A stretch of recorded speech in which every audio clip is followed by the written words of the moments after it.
Okay.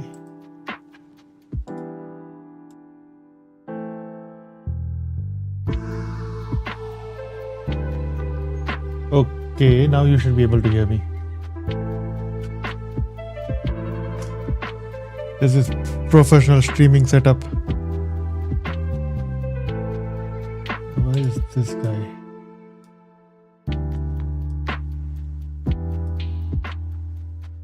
Now can you hear me, Dan? Yes. Yay! Even the chat box is working. It's not as clear as I want it, but it's working. How are you doing, Tenderman?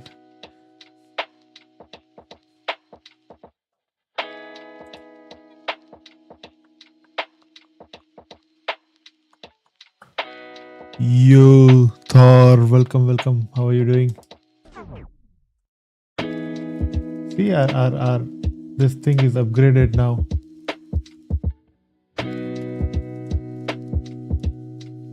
It's something like I can't. Okay.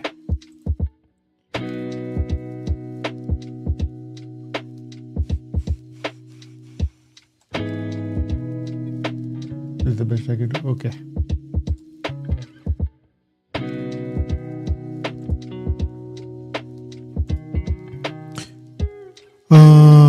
Good and not good? Why are you not good, man? What is your life's problem? I'm just going to set up few things before we start coding, okay? So till then we'll just chat. I'm just figuring few things out. Sorry guys.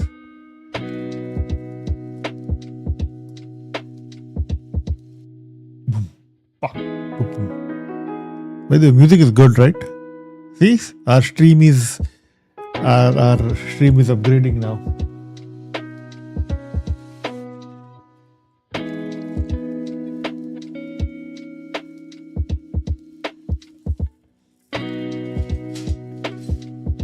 What I actually want is this background to be full screen, but I am not able to do that.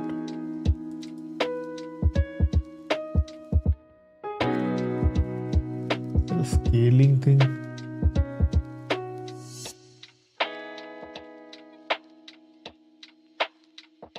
Oh man.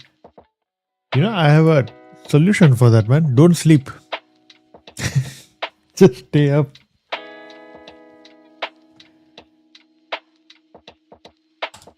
Okay, I don't care about that now. We can set up later on. Yes, so Tan. There you go. You have a good middle ground. Oops. By the way, guys, do you use dark mode or do you use light mode on your setup on your PC and all, editor and all?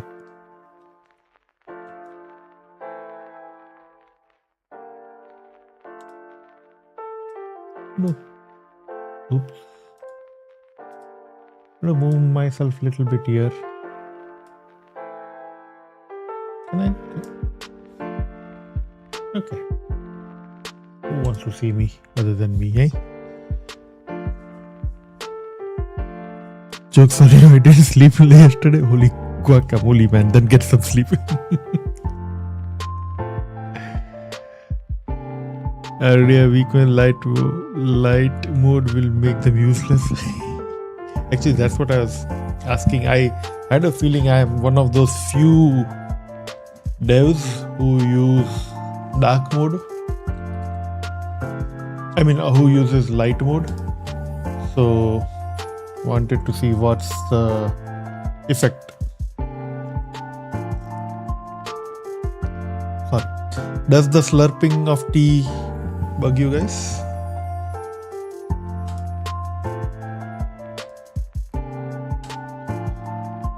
Whew. Man, so didn't mean to show this. Let me do this. Close tabs to the right. I am sure nothing is useful there.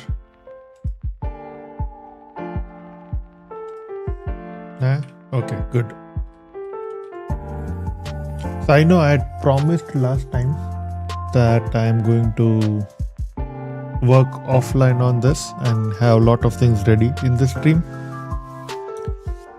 But guess what? I didn't. So how far did we go last time? Because I was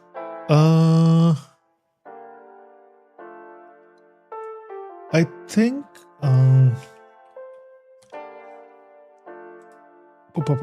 let's just see. Even I didn't get a chance to work on this after last time. I mean, I wanted to, but yeah. Yay, good guy! Welcome. Good guy, did you change your name? Something was guy codes, right? Welcome, man. How are you? By the way, I think next Monday no college for me, so maybe next week oh, right, awesome. We can plan. We can plan something big for what's the date next Sunday, Monday?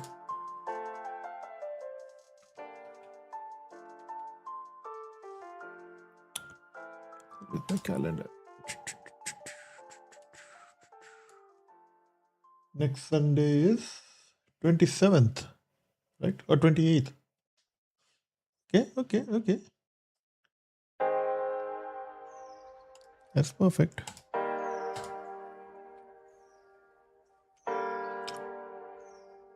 Me and the working on a blog app. Ooh, nice. What kind of blog app? Like, are you like blog app for yourself or like a blogging platform?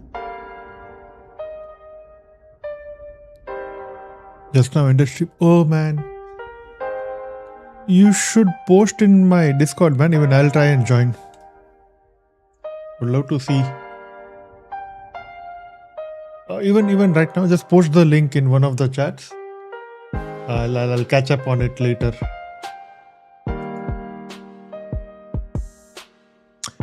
All right, so a blog platform, anime-based platform. Interesting.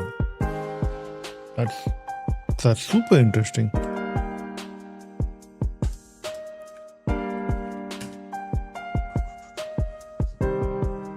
I would love to know more, man.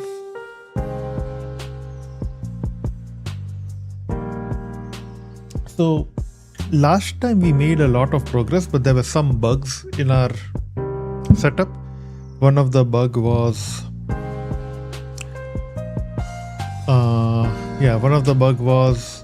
our app. When we loaded in ngrok, it didn't work because it was directly calling Supabase. That's what it's supposed to do. And just because Supabase is localhost, the ngrok only forwards our web app out there. It was failing because it was trying to access localhost something, right? There were a couple of other bugs as well. I said I was going to work on it offline, but I didn't do that. I had a hectic week, so we are going to do it here, and let's see how it. Did you fix the wheel? I did fix the wheel a little bit. I'll just show you where we are, and then we'll start fixing the bugs. It was slanted and not the type of. Oh man, Dan is like a typical software client, right? This is not what I'm looking for. Yes, sir. We have fixed the wheel. I'll show you. UI is crazy. So what's the goal today? Yeah, goal today is again make progress and at least have the happy path working. I also thought of a couple of security issues that we might not have addressed, but we'll address it afterwards. But we'll have the happy path working. So I'm just testing it locally. Room number.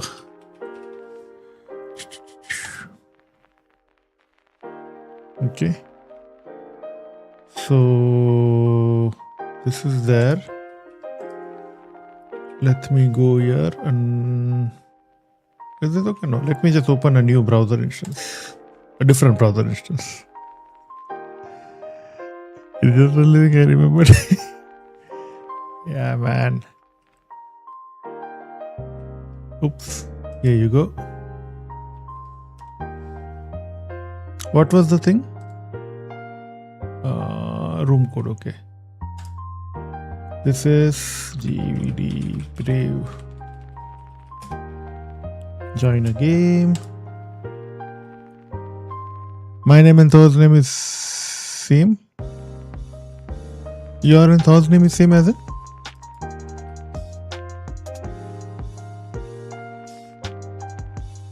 Join a game. There you go. GVD Wave, GVD me here. Waiting for the player. 2 of 2. Okay. Wait, I might have missed something.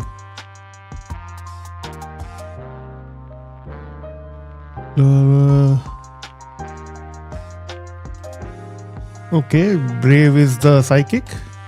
Start game. Sir, this is the wheel. I'm going to do this. Oh, I'm going to do this. Why does this start game over here? Let's see, start. Okay, this is one issue that we need to fix.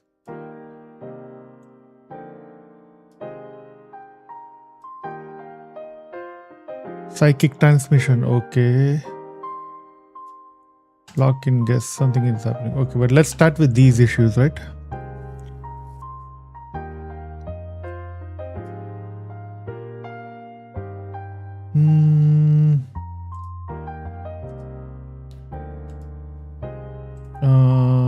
Let me inspect this to make sure when are we throwing this issue. Chicken nuggets. Ooh, sure, man. I haven't had my breakfast yet, so I would love some chicken nuggets. So, error sending signal message. Failed to send signal message. What is the error?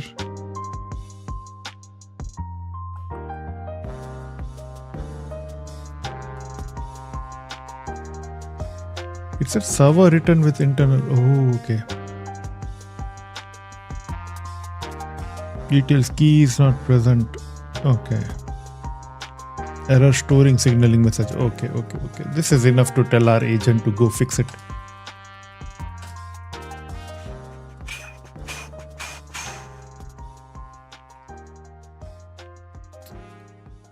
Creating a welcome screen. Okay.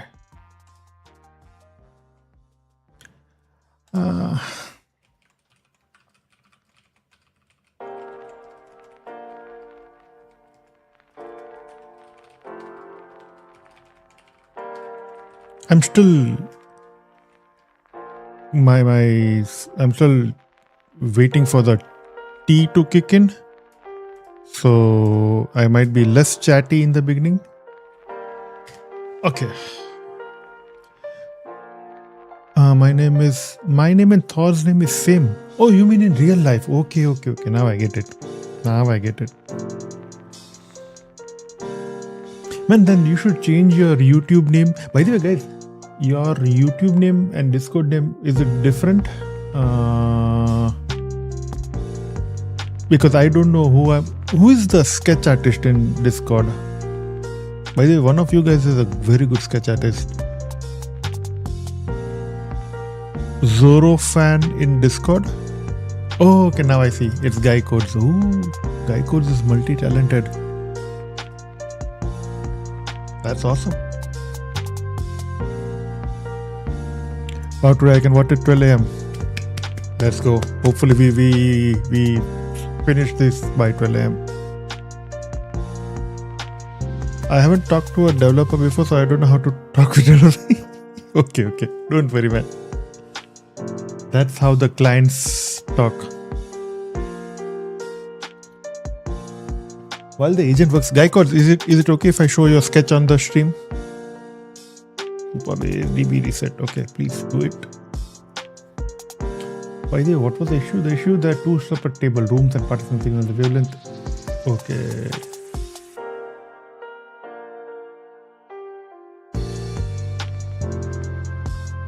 Okay. And pick supervised DB. Okay. Next.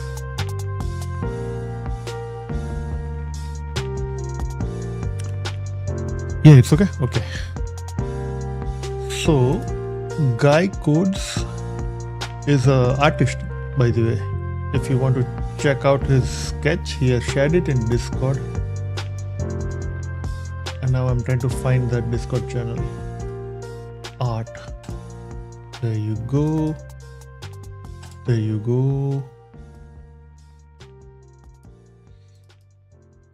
This is an anime character, right? I'm just a newbie. But still, even for a newbie, this is really good, man. I can't even do half of this. This is so good. Is this also a famous anime character or something? This guy? I have no idea. That's why I'm asking. Man, I want to draw. One of the days we'll do a drawing stream. Yeah? Ooh. By the way, is that Mac UI? What UI are you using? Me? Yes, I am on Mac right now.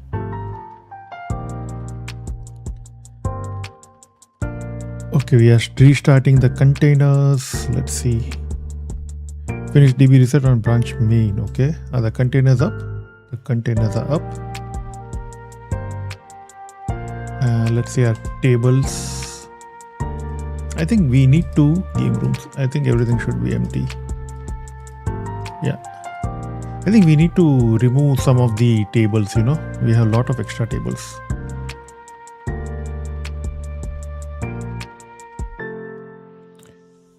You should be able to send signal without the key constraint violation. Okay, let's see. I'm going to move this back here so it doesn't.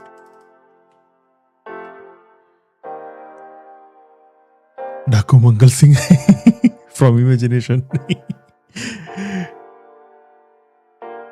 Man, Daku Mangal Singh is such a cliched Daku name. Host a game. Initialize game. Okay, we have this thing. WebSocket connection error. Okay, there is some console errors over here. Why do we have this?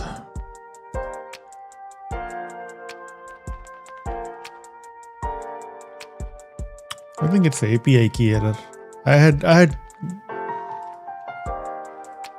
tweaked around with API keys over the week, after I ended the stream. So maybe that is the thing. I broke something. But let's see. So far, no error except the WebSocket error, which is common in the both places. So let's say assign psychic. Okay, GD Brave is a psychic. Does he get to know that he's psychic? Oh yeah, psychic you. Okay. Start game. Oh, that's where the issue again comes in. Duplicate key violates unique. Okay. Let's fix this. I have to...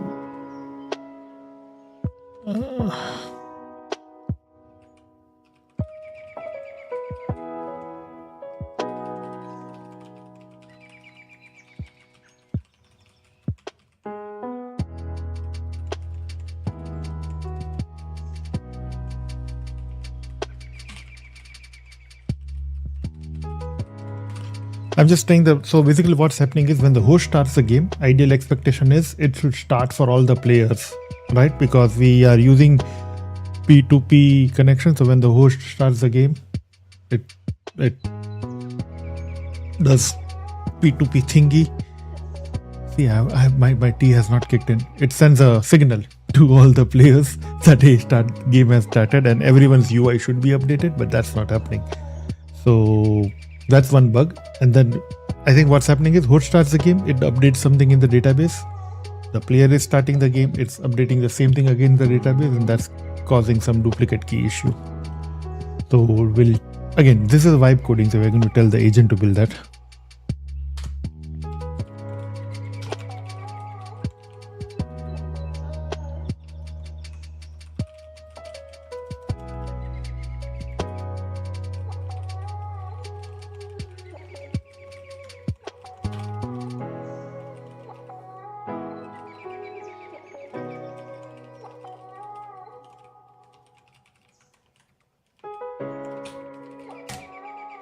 Let's see.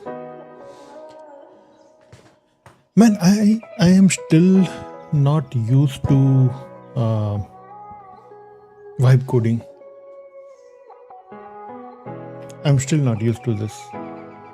It's so weird that I don't sit and think about the problem. I just throw the problem at the agent and let agent figure it out. It feels very unsatisfied. It feels I'm cheating.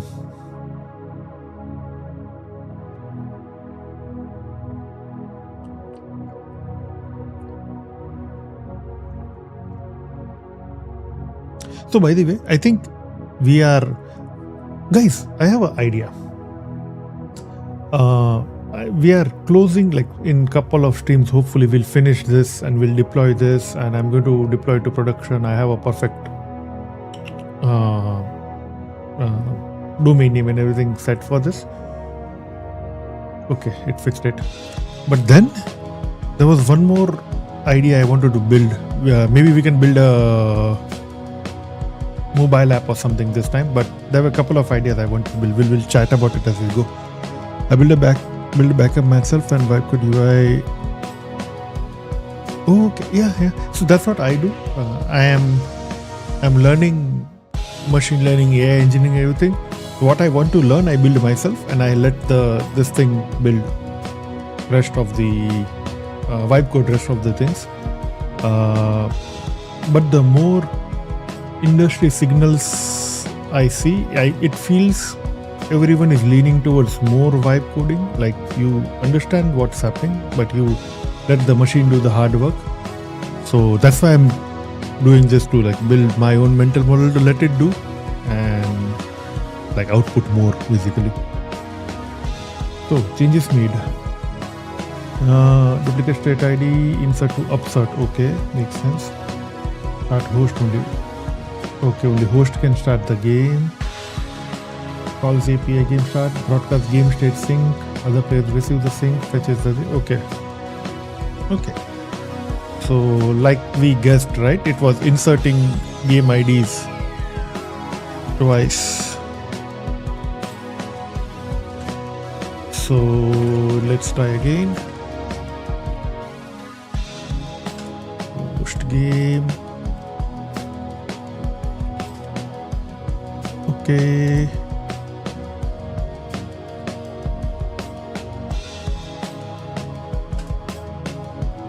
Join game. Join game. Okay. Okay. This thing is join. Assign psychic. Okay, brave guy is the psychic, and it's said over here. Start game. So game has started.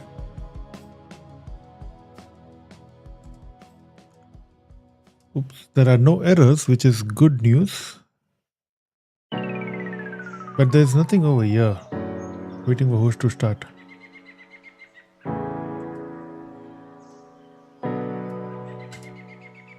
Okay.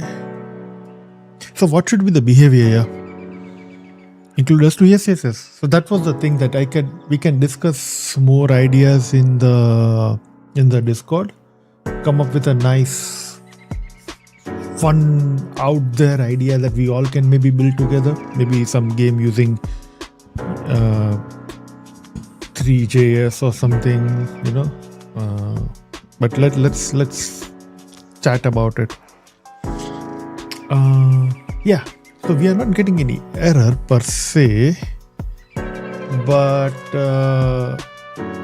this thing is not getting updated. 2 players connected, 0 P2P connection, right? Psychic transmission. The psychic cannot do anything over here. I don't need.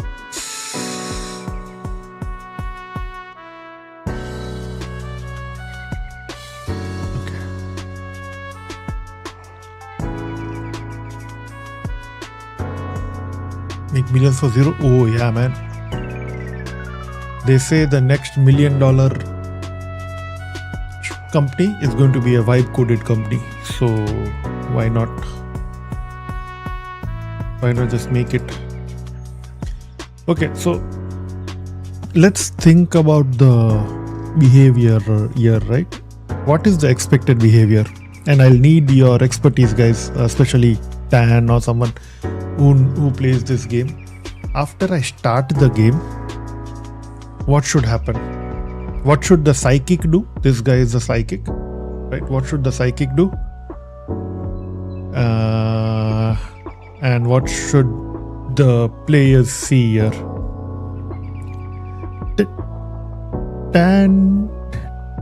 Tantalizer raid.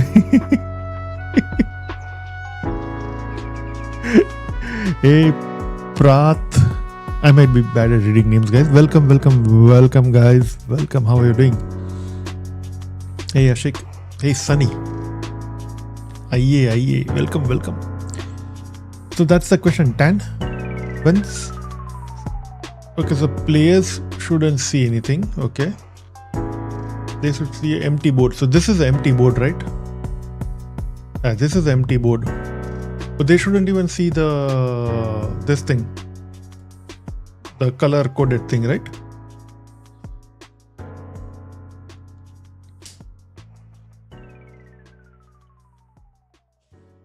How are you doing, Sunny? How's life?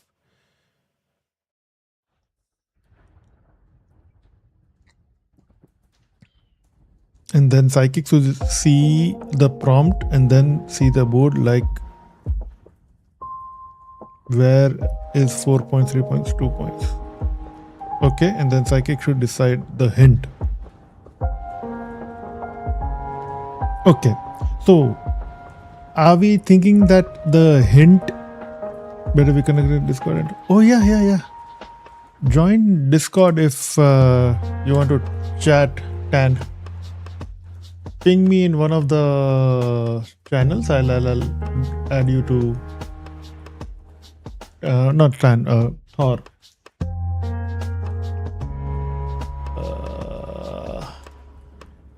Let's create a voice cam channel.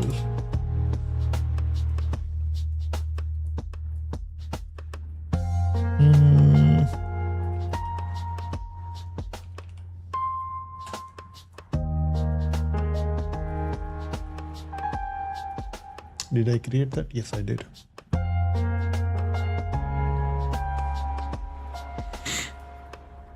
Pars is the guy whom I'll be playing with. Okay, whom you asking? Anyone who wants to, like guy codes or Tan. Anyone, you both can join the Discord chat and we can discuss this over call to understand how this will work or this should work. Anyone who can join Discord. I know it's late. It might be late over there. So, because some of the requirements, they are harder to discuss in chat, like Guy Code said, right? It's harder to type and harder for me to understand. But if you are in the voice call, we can quickly chat and discuss. Perfect. Mic testing. Okay.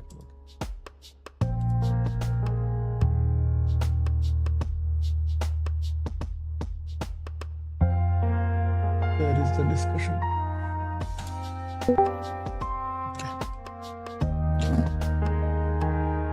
I'm in VC1. Okay, let me drag you to.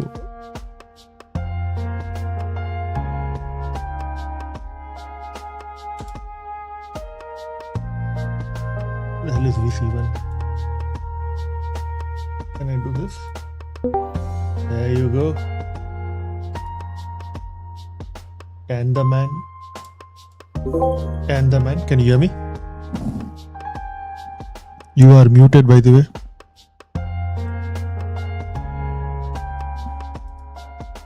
And the man is muted and not chatting.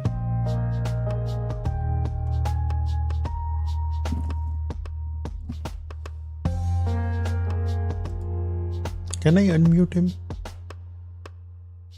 Open voice.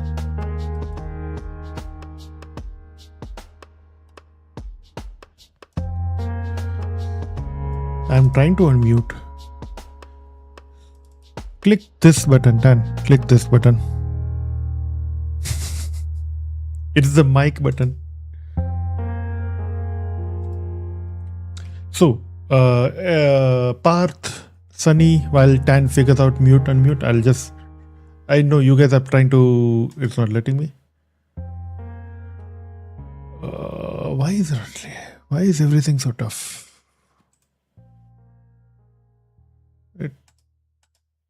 I can't do anything. Can you disconnect and join again? 10.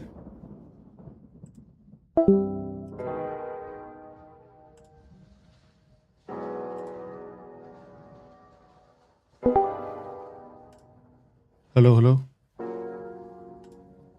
Just give me a second. View channel, manage channel. Okay. View channel, manage channel. Speak, yeah, you can speak here.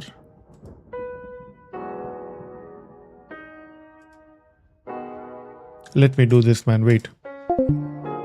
Drop the thing. Drop from the call. I'll just call you.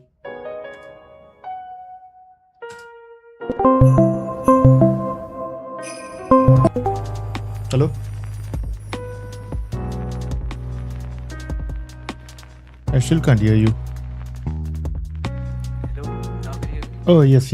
Now I can. Let me pause the music for a while. Just give me a second. Okay. I think it was the VC issue in your Discord. Yeah. Yes, I think it's a permission issue. Say something. Yeah. Can you hear me? Yeah, I can hear you. Okay. Chat, can you hear Tan? Okay. Tan, tell me, what is the next step here? So we have the players connected and the host started the game, right? Now Okay. what should the psychic do? The psychic should see the hint, like what is the meter, like strong, weak, complex, simple. So like seeing that, no? Okay, okay. And now he should see the board, like where he wants the other guy to guess. Okay, okay. The psychic would decide this range, like the Yeah, color range. Okay. yeah, yeah. Until then, the player doesn't see anything, right? He can see the empty board. Empty board. Okay. I can't spell. They will see the board only when they reveal the click the Okay. reveal button Okay. to see where did they guess. Uh huh. Should see the board and determine the range. Okay. Players will see the empty board. So once the psychic determines the range, then what happens? After he will see the range where he wants to get the other guy to guess, and then he will give the hint. Okay. So hint will be verbal hint, or it's something that you send in the app itself, or you guys are connected in the call, so it will be verbal, right? I can just say the hint instead of typing it in the app. Yeah, we can say Okay, okay, we will be in the call. okay. And then after giving the hint, psychic will click a button, and then player can start locking in the guess, right? Yeah, he can move the cursor or like the whatever the pin Give is. the hint and click a button, so the players can start guessing. Okay, and only the psychic will see the colors, right? The range. Yes. Okay, and when the players click on the lock in guess, When they confirm, yeah. yeah, Yeah. only then they can see. And if there are, let's say, one psychic and 3 players, everyone needs to lock in guess. Only then they can see the color range, right? Yeah. Okay. Cool. I can start guessing only when all the players lock in the. And the range should be random either by the app, or he can like rotate it or something like that. Like randomize it Okay. by either automatically or manually. Okay. We'll see the response. Okay. Psychic should see the board, determine the range.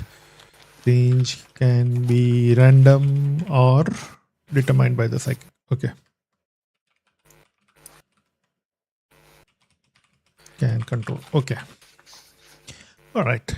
That should give us enough ammo to get started. Okay. Now let me do this. You can stay on the call if you want to. Okay. I'm just going to start music and start adding this stuff. So what's happening right now? I'll be mute by then. Okay. I will speak when I want to speak or something. Okay. Or reply. Okay. Yeah. Thank you, man. Thank you. This is helpful. So first change we want to make is we want to hide the board for the players and show it for the psychic, right? And we want to pass in the control to start the game to the psychic rather than the host. Okay.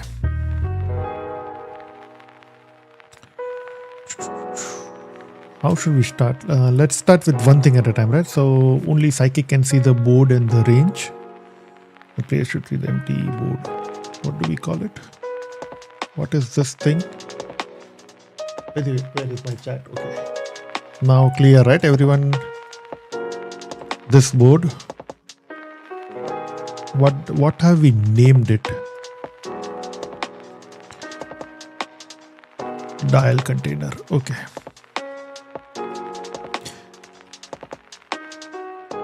Dial container.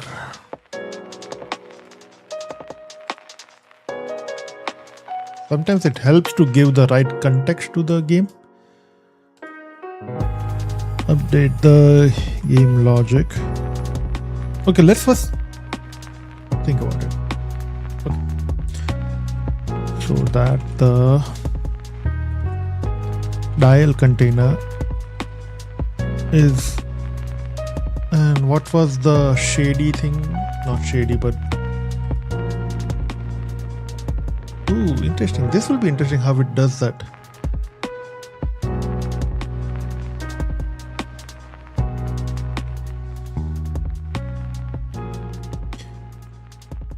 How have we coded this thing? Can we container document? Yeah, handle mouse move, new position.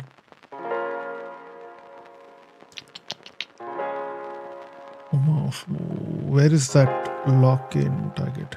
Oh, gradient. Container. Update the logic.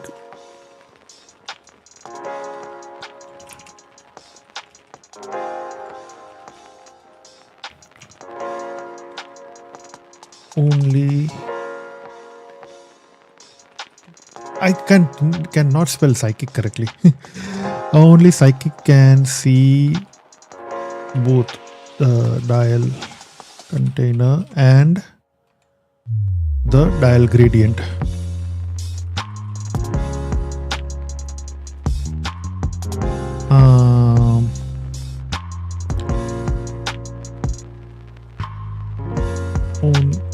Psychic can change the, right now we'll just allow them to, right now we'll just keep it dynamic right now. Let's focus on the happy part. So we'll keep that container to be dynamic, and then in the, once we have everything working, we'll make it so that it's configurable. Players will see only empty dial.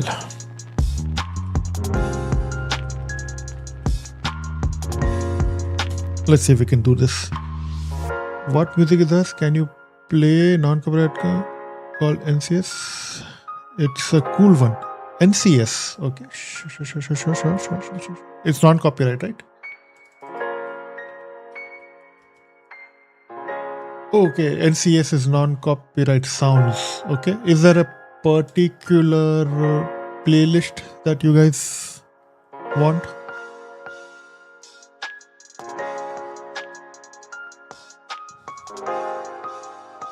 Exactly, Dan.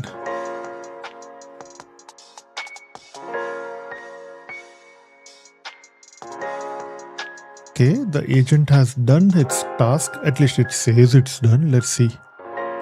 Okay. Something is happening. Let's see. Oh, host a game. Room name. Initialize game. Okay, the game is initialized.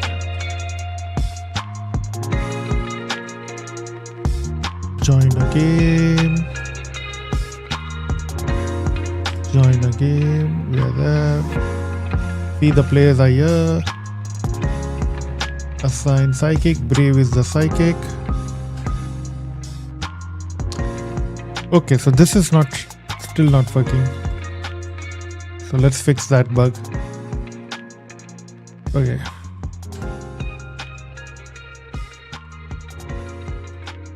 Test to fix with multiple players. Okay.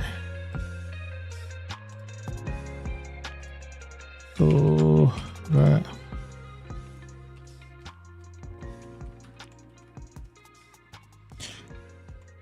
when the host clicks on start game, what is the host and the non-host players? Screens are not updated. It's stuck on waiting for host to start.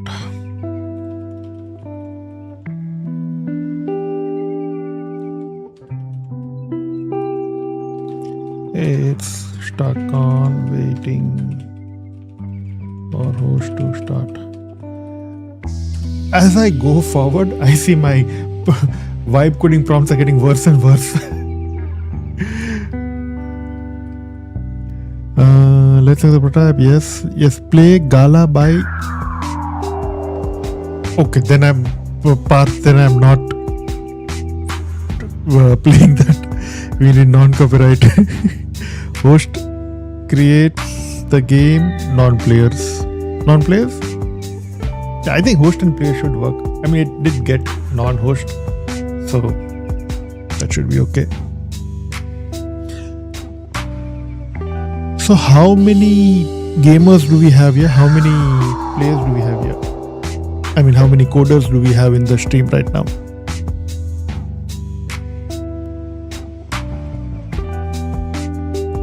The delay. So what was the issue? I need to check game status. Search the file. Good, the endpoint exists. The endpoint looks correct. The problem is timing. Maybe P2P connection might not be fully active when host starts the game. Let me add some debugging and verify. I see the issue when the host starts the game. Broadcast by P2P, but immediately calls on start game with transitions host to the game screen. The P2P was in broadcast, but it should not. Okay.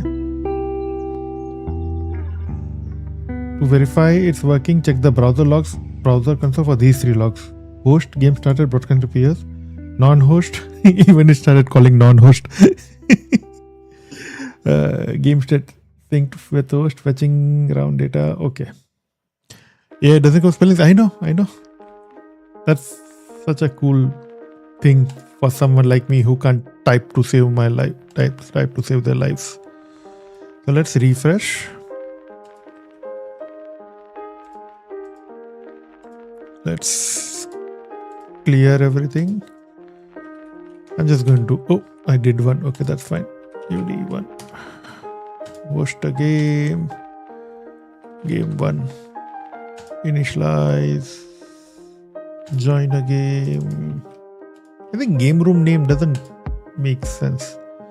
Okay. Psychic. Okay. GVD1 is ready to choose a path. GVD1 join the room. 2. Okay.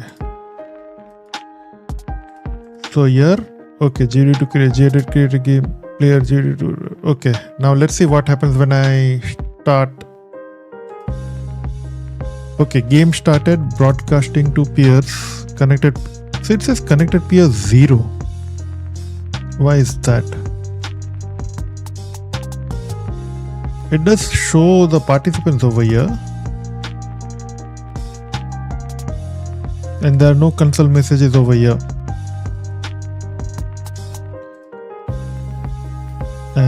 Let's see. I'm going to send this data.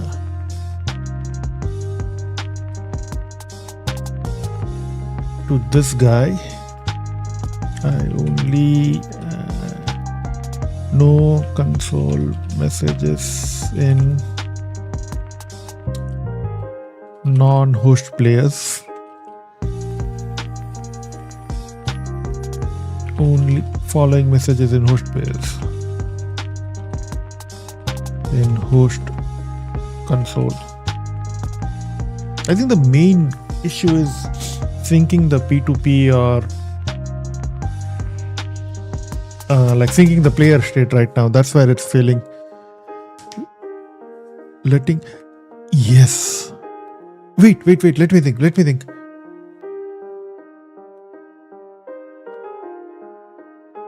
Yes. You know what? So this is what I want to try next time. So Google released bunch of open source AI models, and they are quantized to such a small size that you can run it on clients. So there is one function calling model, there is one AI model, there are embedding models and everything, right? So I know the embedding model can be hosted on the browser, so it's very fast. I think even the Google Gamma, I think Gamma 3, I think we can quantize it so that we can use it on the browser, and we can fine tune. Ooh, baby, yes, we can fine tune that model to play the game with us. And we can use the function calling model to be the psychic, so everyone can be the players. Oh, that would be fun. Okay, what was the issue? The issue is clear. Can the P2P connection data should be here. The game starts, the player starts, take time, will fall back mechanism. Let me play supervise real-time subscription. Okay. Let me. Okay. I think we are transitioning from P2P to from WebRTC to WebSockets. That's what we are going to do. Host actually connection supervise real-time, no backup. Backup always works. Okay. Let's see what happens now. Refresh. DVD1, host a game. Start game. DVD. I want to make sure I refresh. Okay. DVD2. Join a game. This cool game. Join a game. Okay. Plays one front van, player 2 this. Assign psychic, player 2 psychic. Okay, let us clear the subscribe. Okay, let's clear the logs so that we can have everything. Start game, lock in guess.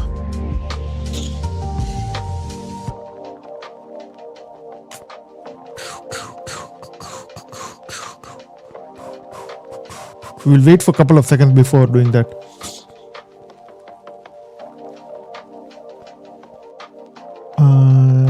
But psychic will have to change, no? Oh, we can use that, but it's a turn. It's the thing. You can train it. Will talk. We can train it. We can rotate the psychic between users. Yeah, right now it's randomly assigning psychic, but yeah, we can rotate it. 2 players connected, 0 P2P connections. Okay, I think I'll drop the P2P. Screw it. Okay. Still no logs in. Still no logs in non-host players. Oops.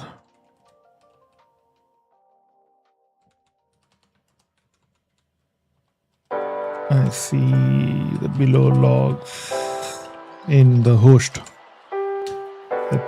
My P2P connection is not attainable.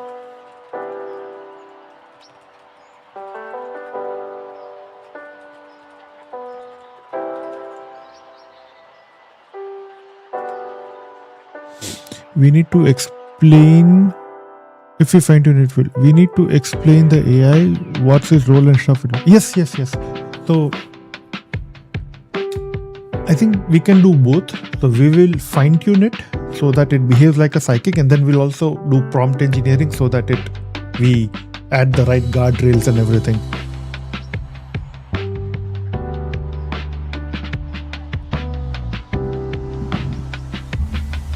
No, the hint can be vague and very specific. Good actors and bad actors, and use actually and Java. So how did the AI know this works? Use socket? Yeah. I'm just trying one more thing, and then we'll move to sockets. I am not sure how that will work in production, but let's see.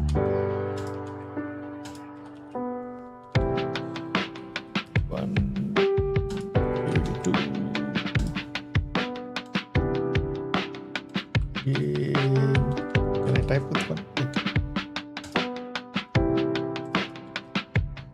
Join a game. Everything is done. What do I need to check here? Non-host logo game successfully room transitioning. Successfully subscribed to room updates. Subscribed. Okay. So this works. See, it assigned psychic. It got psychic over here, and I'm assuming it's happening through P2P. Yeah, that is the assumption. You are right.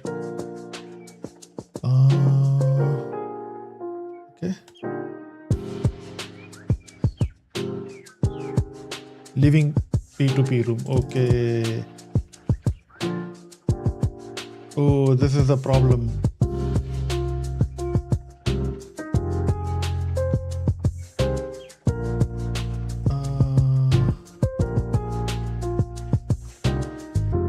This is a problem.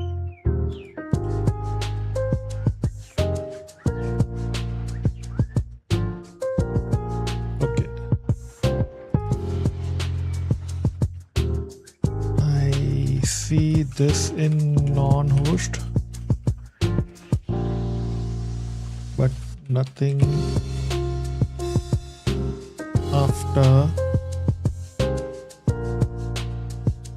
starting the game.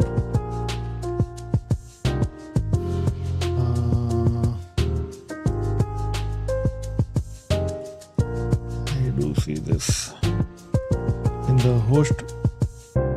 I see this message.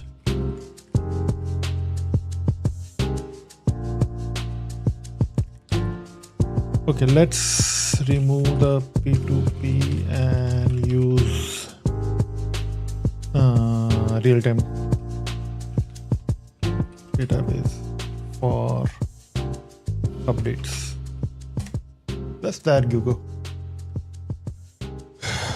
Once I know the game, it will play on its own.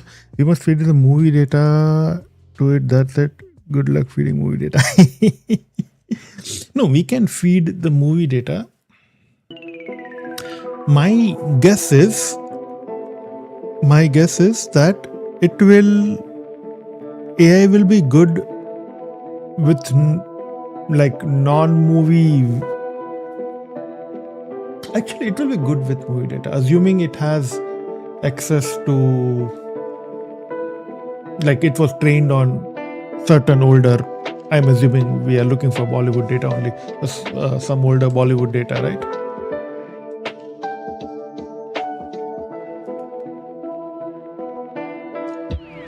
I'm removing the P2P for real time. I don't like it, but I'm just going to do it.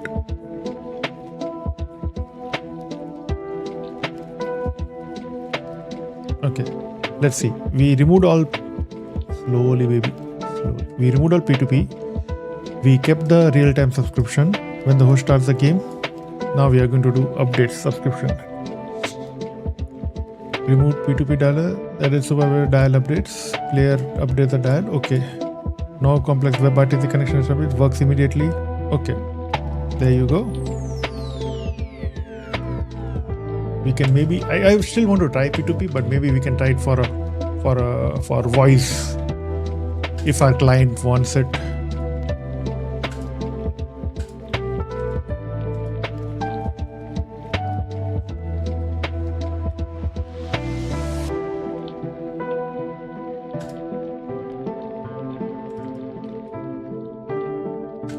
Join.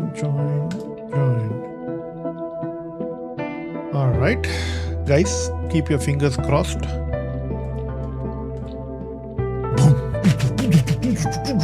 P2P is not defined.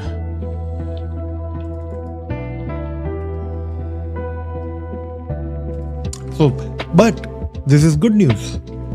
If you see, when the error came through, it updated both our both our browsers, which means the connection is established and error got transmitted to both the browsers. So this is good. So our connection is good. Getting this error. When did I get this error? When I clicked on assign psychic, right?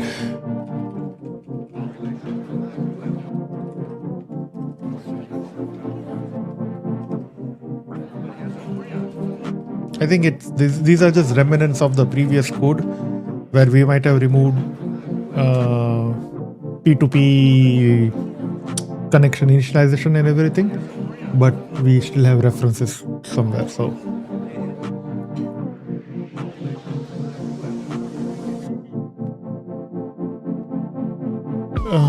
well, I was talking about the acting of the actor. How would you feed that? Yeah, feed our personal data to fine tune it. It's very exciting.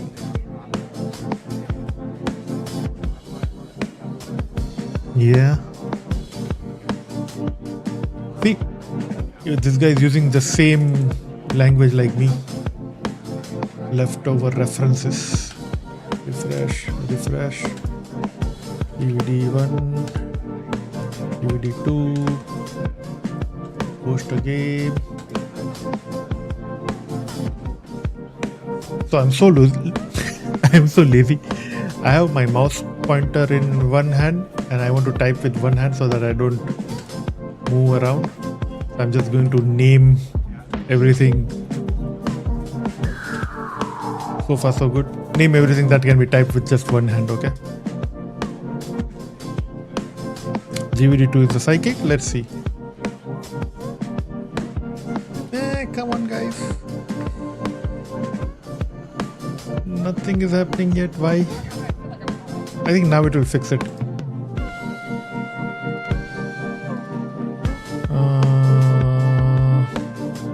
Let me just copy these logs on their hosts.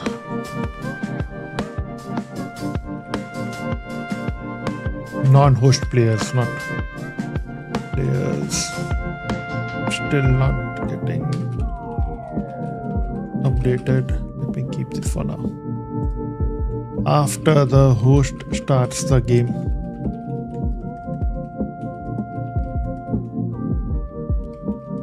Below are the non-host player logs. Now it will fix it because there were multiple issues before with P2P connection and this, but now we have WebRTC. Now it's just a matter of using the APIs, updating the table, reading the table, things like that. So it should be fast. We said, okay, how are these prompts coming up? Like boring, exciting, up the deck?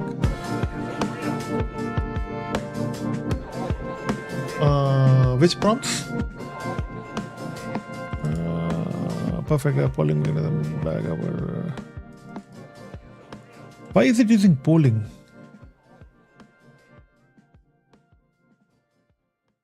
Why is it using polling? We'll look into that later on.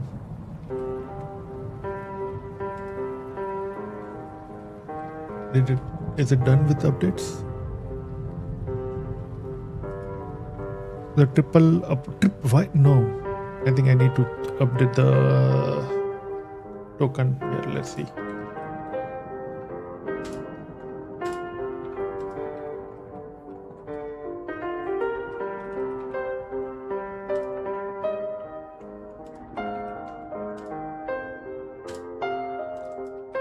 Oh, I see what you're saying. Right, Tan. Just give me a second, okay? Join game. Okay. Current room status waiting. Okay. Okay. Ready to commence. Psychic. Okay.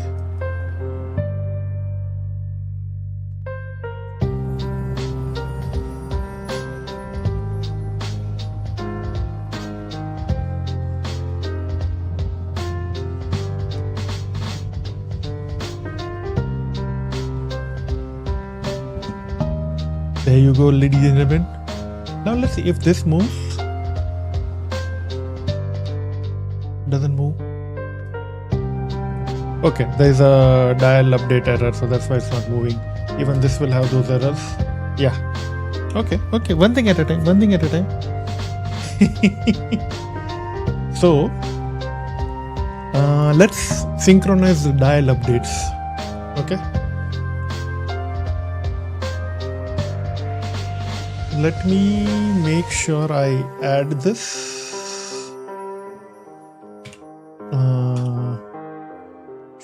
To GitHub. Okay.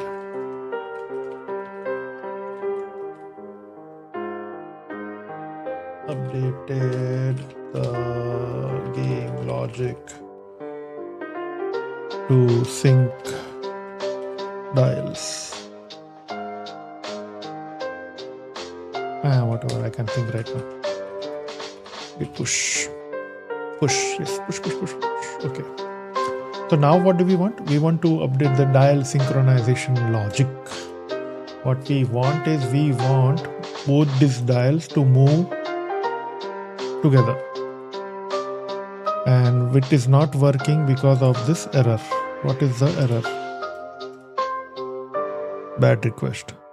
Okay, dial updater is getting bad request. Okay, so let me copy this. Perfect.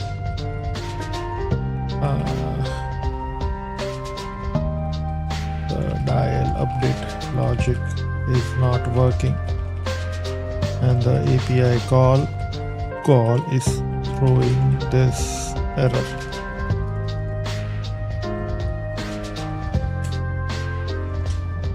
Two-minute bro, I'm going to have my sure thing, man. About the wheel pro. Okay, yeah, let me see where is it coming from. What was it? Hard and soft, right? Last time. There you go. I think, yeah, here you go. Some of them are right now hard coded. So it's just randomly picking one from this. In future, again, if you want, once we have basic mechanism working, this all is easy stuff. We can add it in the game mechanics instead of hard coding this. Okay, now the dials will work correctly without things. Okay. What was the issue? Tell me the issue first. I see the issue dial updates had a dial position, not position. Doesn't have the player name column.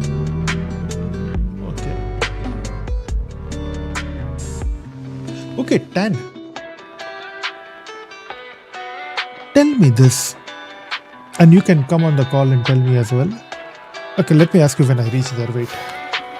But basically, the dial updates, are they synchronized between the players as well?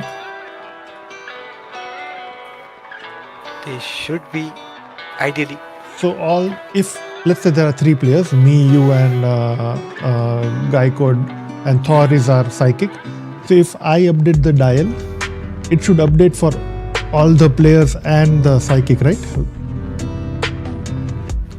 Or every player gets their own dial.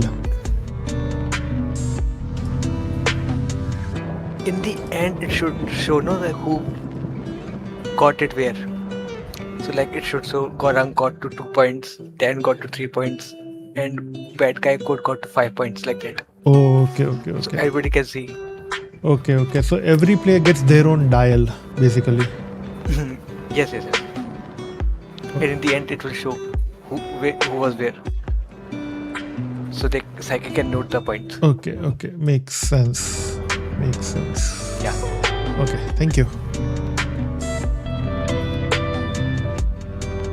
There's also bad request again. It's happening.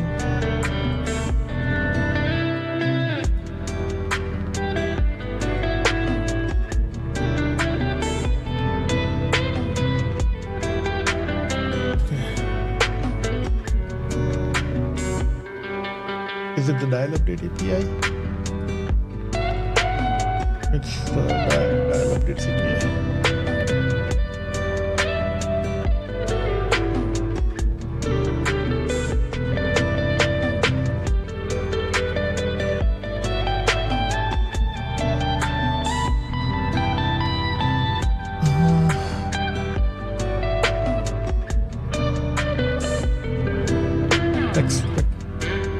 Requirements are every player gets every non-psychic player, every player gets their own dial, and they can set their own whatever is dial score, dial position. Can set their own dial position before locking in the guess.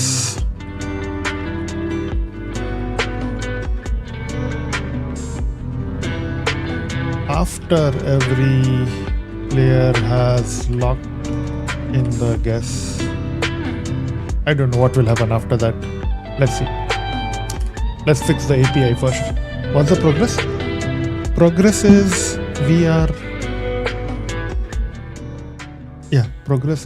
trying to fix the dial updates right now. Music is loud. Or do you want it louder? Music is louder than voice, right? Yeah.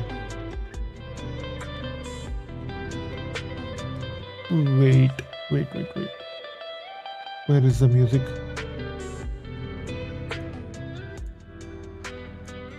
Better?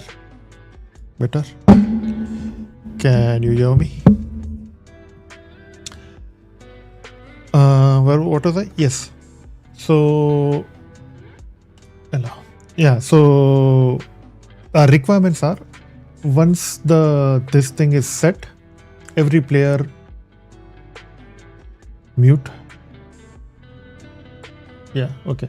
Every player gets their own dial settings. Every player can set a value lock-in thing, and then we'll do something about it. But right now the dial updates are not working as expected. It's not saving the values to the database as expected.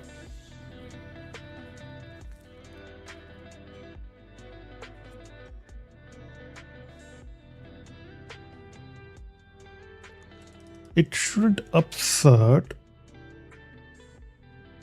Okay, let's see. I think it messed up something.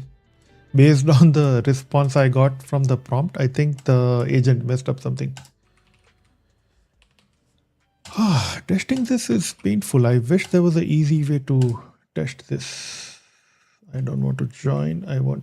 Oh, awesome. Yeah, great. Nice. Good job.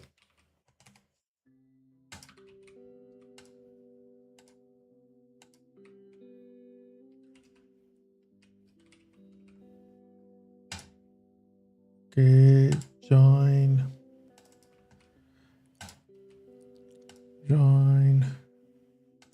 psychic, start game. So now let's see. I have to clear this. Okay.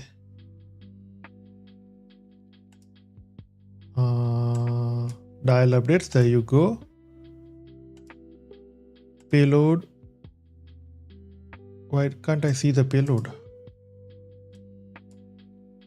Preview. View URL code.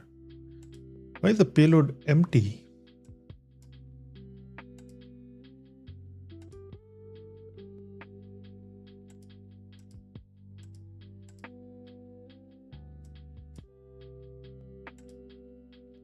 Okay, here it is.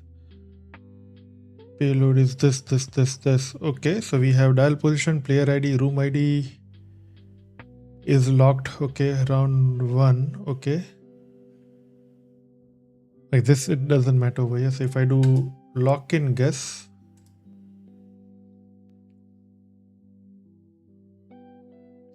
okay. This API again fails with a bad request. Missing required fields. Okay, that's okay. So let me think about this.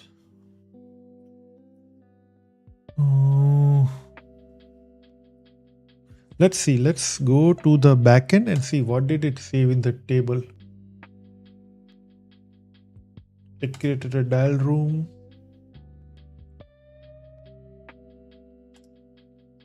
Okay. So we have a player ID and dial. I think since we have a player ID, it will create different values for different player. But I want to confirm it because, like I said, the response that I got from the agent, it was weird. So let's do one more test. Oops, not this. I'll create another room. I'm going to move it to my second monitor, so you might not see it, but he's there. Don't worry, the player is there. Can I delete it from here? Yeah, nice. Thank you. Please and thank you. Thank you. So now we'll say GVD1.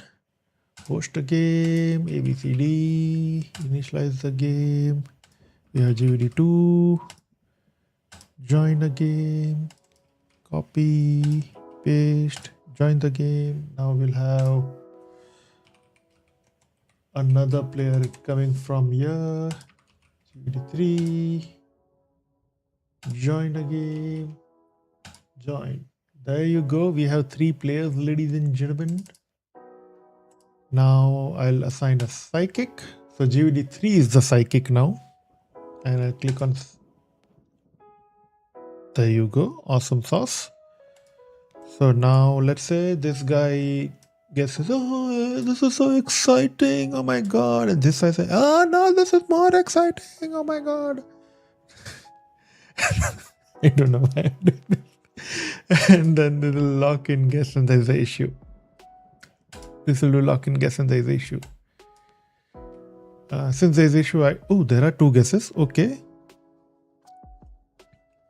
2 guesses. That is good. We want that. But let's see.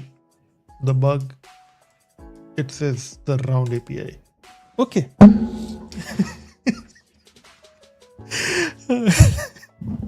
All right, guys. So this is working.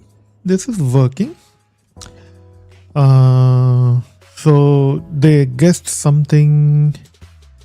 And I don't know what this round API does, but we do see 2 entries over here.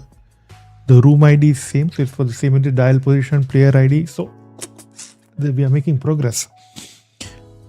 Okay, now let's bug tan again. Or wait, let me see the requirements. There's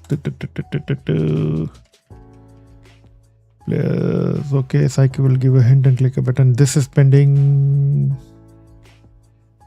Okay, nothing that Tan told us we have done, but I want one more step before. Hey Tan, are you there? Bro is a voice actor too. Yes, I'm here. Yes. So you saw, right, what we have done so far? Yes. So now after both the players lock in the guess, will the psychic see the guesses after that? Yes. And how will the psychic see? Just like a table or something with all the guesses, or Just like they what do you call this? dial? Like they dial in mini form with the color coded thing, so that you can see. Okay, so for every player there should be a small dial Yeah, after the the lock-in guess. Okay. Yeah. Like it's like a statistics type thing, no? Okay, I got. Summary type. Okay. But multiple dials, right? So I have 3 players. So player 1 guessed something. So 1 dial for him, then another dial for. Yeah. Okay. Like dial below their name, like 10, dial of 10, dial of Gorang. Okay. So we can easily differentiate. Okay, makes sense. Yeah. Thank you, sir. Git status, git add, commit, added dial position update. So now we will give this guy 2 more requirements. Let me close this so it doesn't get confused. Update the game logic with the as follows. 1, after they lock in the guess, we'll disable the button. So after the psychic player guesses, locks in the guess, disable the locks in the guess, disable the lock in guess button.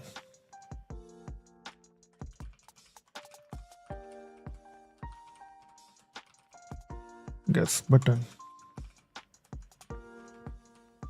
Even before that, see, one weird thing I saw was this. Right now, what's happening is whenever we update the dial, it's calling this method. I don't think we need to do that. I think we only need to send dial updates only when the player clicks on lock in guess, because till then it doesn't make sense in so many API calls, right? So I'll ask it to do that as well. Now the front end is calling dial updates every time the user moves the dial.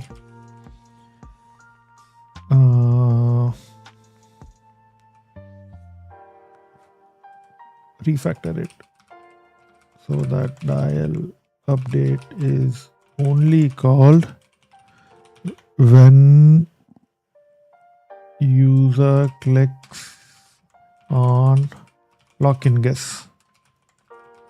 After the lock-in guess, the button gets disabled, and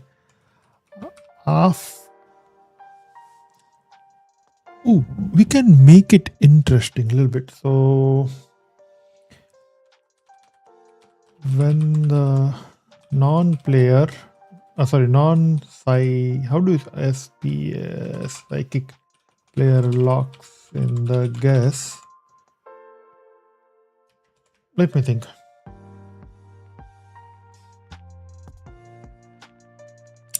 I'm trying to think of the UI and how to describe the UI. So right now, this is what the psychic is seeing, right? Now, let's say there are 4 players. We can limit it to maximum 4 or 5 players. How do they see how does the psychic sees all the dials, right? Like in a nice, intuitive, clear way. So it doesn't mess up the whole UI.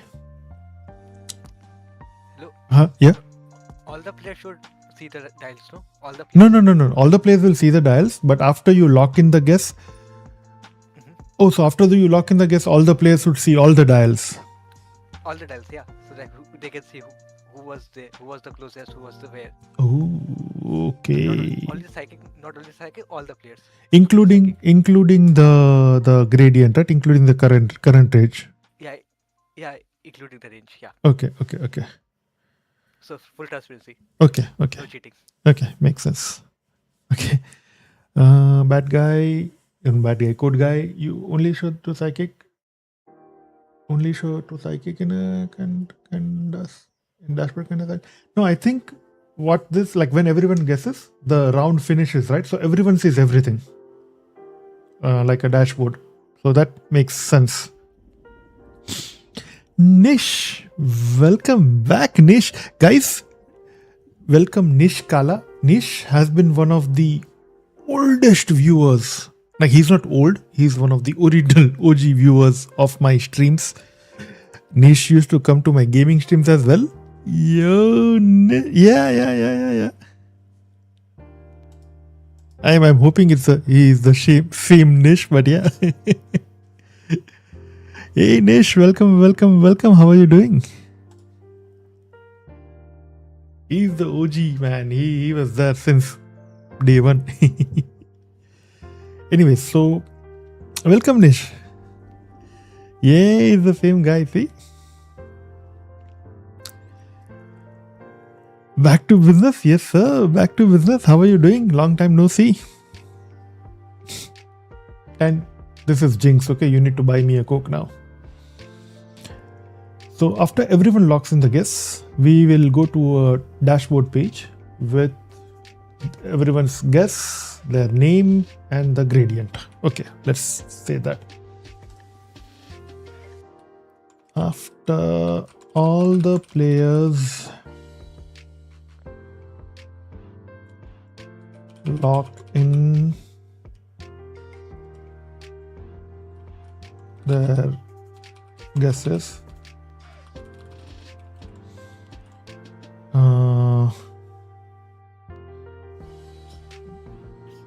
navigate them. Navigate everyone to a new results dashboard. To a new results dashboard where they can see everyone's guesses in the dial along with the gradients. I hope the AI understands what I mean here, but let's see. Tan is donating you money. Oh yeah. Tan is going to pay me $1 million, man, for this. Nishkal, man, long time no see. Where have you been these days? Oh man, I know I've been super duper busy with lot of different stuff. I don't game anymore, at least not online, at least not live stream. And yeah, lot of things.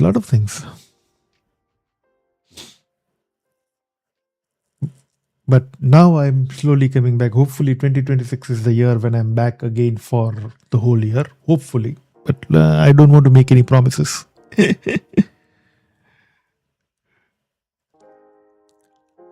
No, he asked for UPI. Where did he ask for UPI? Then give me a phone pay or UPI. Oh, okay. My UPI? Sure, man.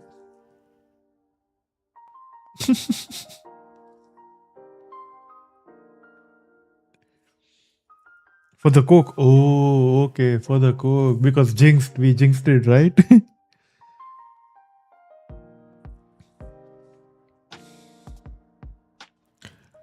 So I think before we run the next game, like before it produces the next game I think there's going to be an issue where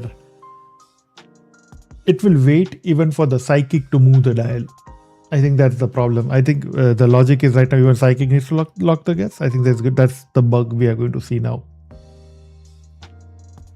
Which is okay. Once we have the pages there, these are all minor business logic that we can just add as we go. Our code quality is a bit shitty. Oh, I'm here only.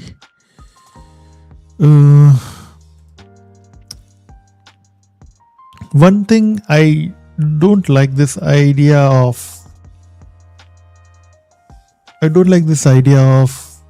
multiple components in the same page acting as navigation. Rather, I would have multiple pages and use client-side state, or maybe what was that? Tan. What was the name? Tan stack, or maybe use tan stack to maintain the state and navigate the page accordingly. I think that could be our next refactor. Break it down into multiple pages and then do it. Yeah, real life gets busy. Nah, go for Diet Coke. Nah, man. If you want to have Coke, just have regular Coke. By the way, guys, while this builds, I'm going to heat my tea real quick. So I'll be back in a minute, okay?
I am back. Did Thor get offline? I did see his message somewhere in between. By the way, I was thinking. I was talking about the code quality, right? I think that is the reason our P2P isn't working as expected. Our connection is dependent on the components mounting and unmounting instead of a more parent component, like instead of in a layout or something. And that's why the connection keeps breaking. That's why it's not getting updated and all. Once we have a working version, I think I would love to refactor everything, use like more proper engineered approach, and then have P2P for like maybe a side chat or something. And the chat would also come in handy if you want to add AI to this thing. So just something to keep in mind. I haven't seen you in stream today. I retired ages ago. House tour when? House tour? Who's house tour?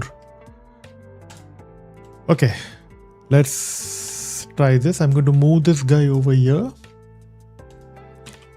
Let's see if this guy creates a dashboard.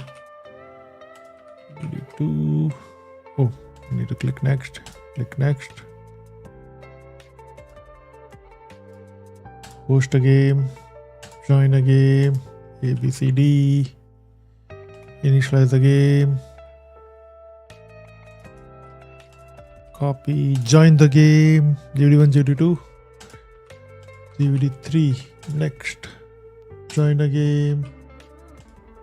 There you go. We have 3 players.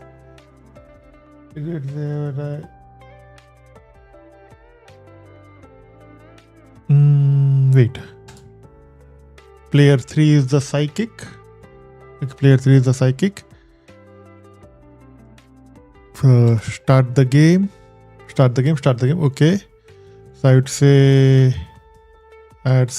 oh, dangerous. Oh, okay. Safe for dangerous. Dun, dun, dun.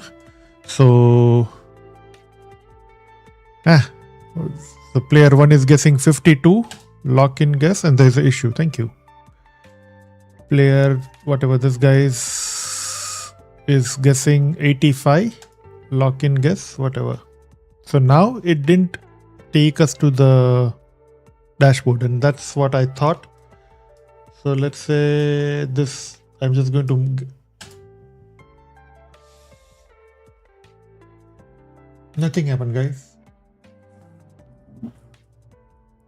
Nothing happened.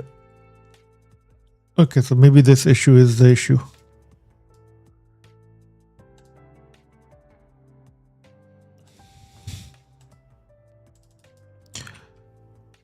Okay. No, there is a console error.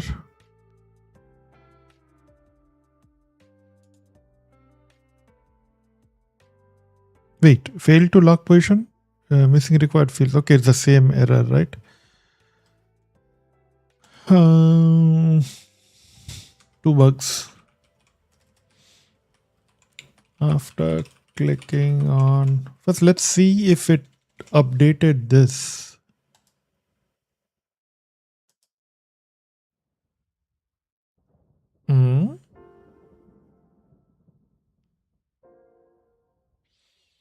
Wait, what? Player ID 60B.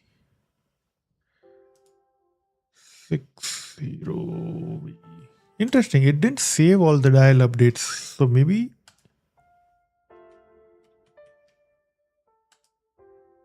Okay. Last time it did. This time it didn't. And because these. Oh no, it did. There are three dial updates in the game.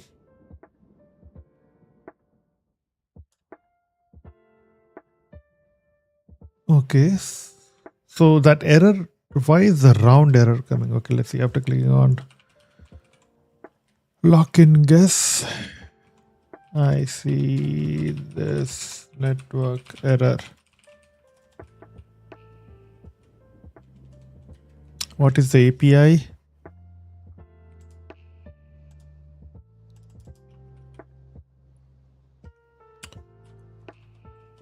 For API call. And second, did it create a new dashboard game result? It did create a game result component. The game result component is not getting rendered.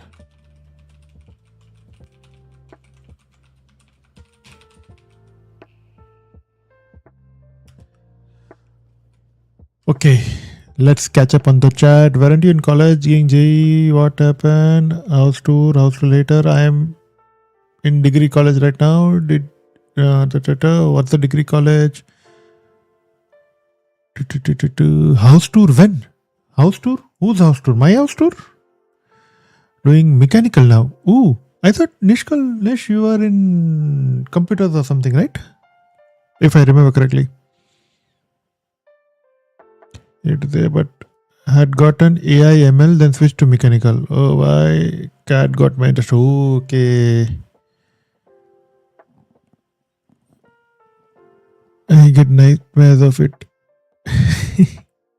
Nightmares of what? EG? ED? There was a lot of competition to coding, and I don't know how I felt with my strength in CAD. So, okay, good. As long as you're having fun with CAD. By the way, Guy Codes, which house tour are you? Whose house tour are you asking for?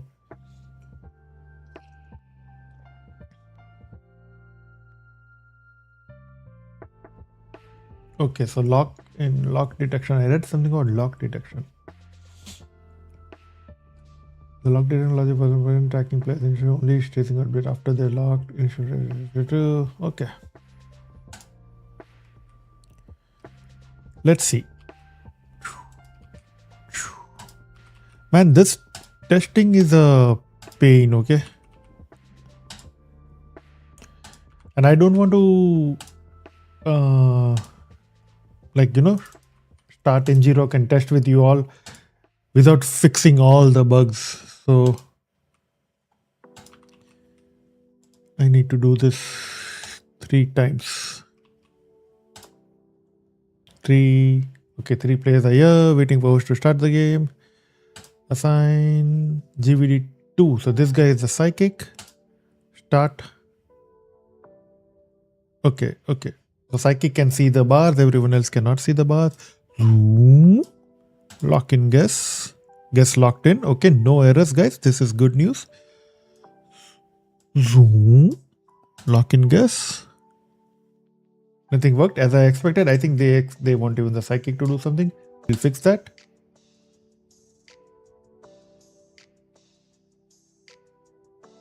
Come on. Why is the transition not happening? Any messages in console? GVD one locked in at guess. Okay, last was this. Locked count 1. Okay, so even after 3 players locked in guess, the locked count it says it's still 1. Thor, welcome. Also progress. We are making progress, slow but steady. We have all the APIs working as expected. We are trying to now create the dashboard after locking in the guess.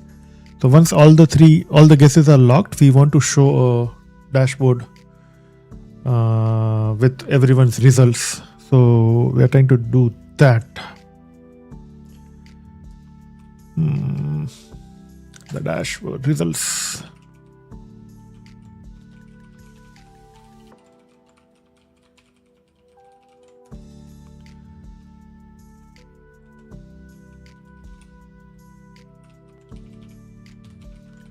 All 3 guesses. I still see this in console.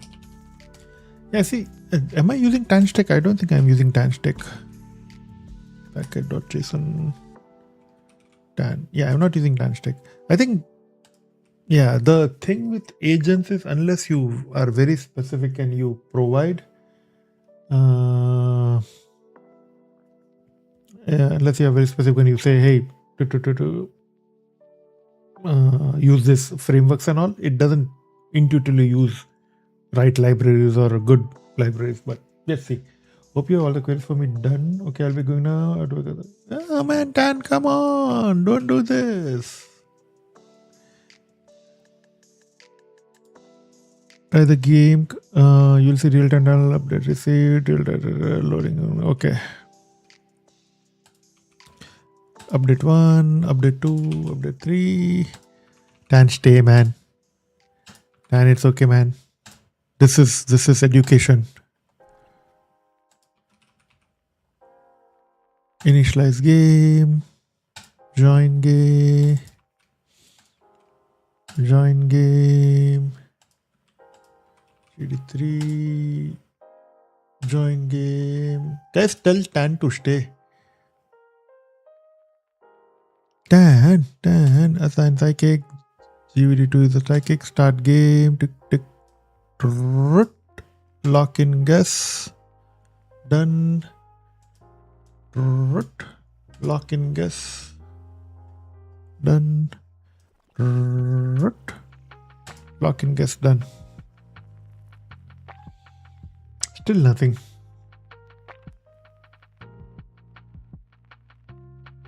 There's no console message. So according to this guy, I should see this. Loaded existing album, active game. I don't see this anywhere. I mean, I see active game. Lock status GVD2 locked at this. But it doesn't transmit the guess anywhere. Let's see the database.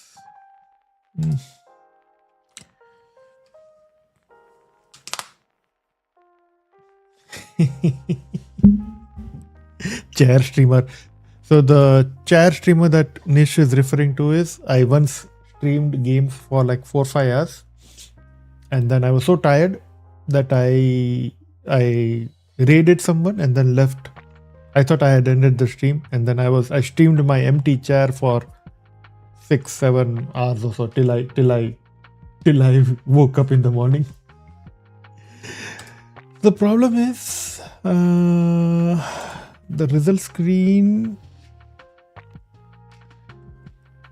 Dial update is it for each player. See this, you'll see this for each player. I don't think I see this anywhere. Yeah, I don't see this anywhere. Yeah, I don't see this anywhere. I don't see this on any players.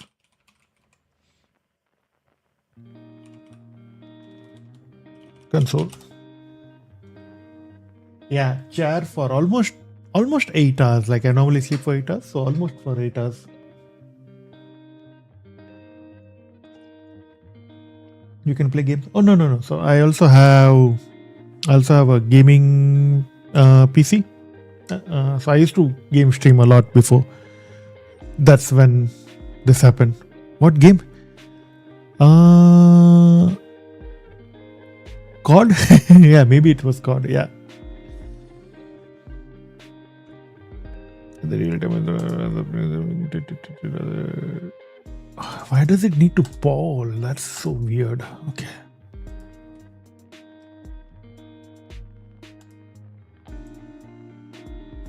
What are those new bars that it added? I don't know.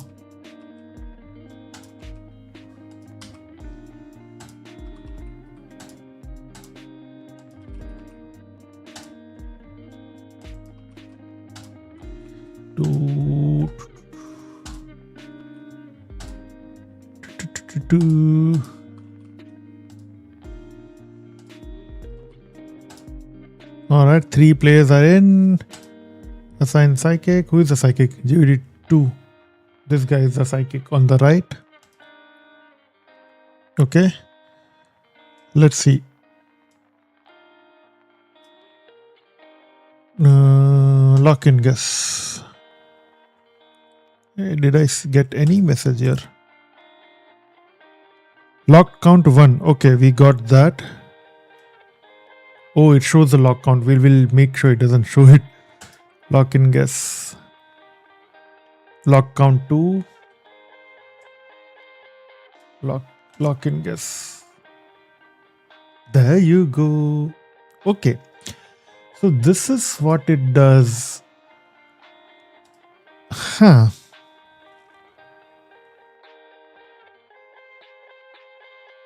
What do you think, Tan? I mean, I can change it to show multiple dials.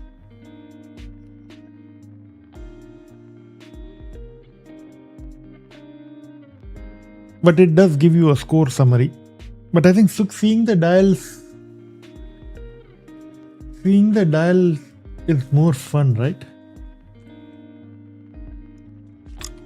Where's the chat? Okay, what game? COD, only COD.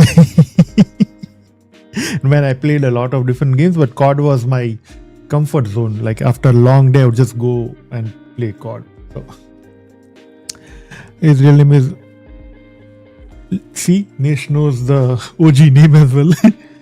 It's a good start. We can change it in future, maybe. Yeah, we can. I'll try one more time. What I'll do is, since this is working, we'll do agentic coding 101. We'll commit everything.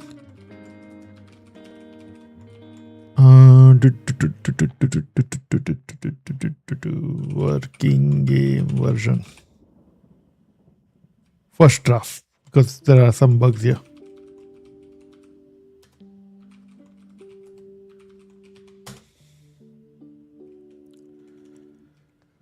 All right. So finally, a Silver Palace game is active for beta testing. Silver Palace? Which game? What game?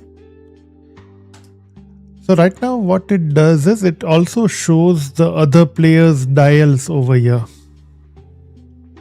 We don't want to do that.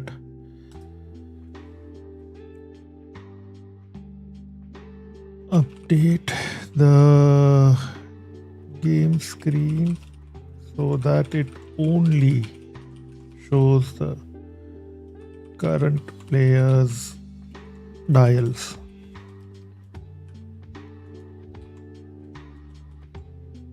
Dial position and not everyone else's. Only the non-psychic players need to change the dial.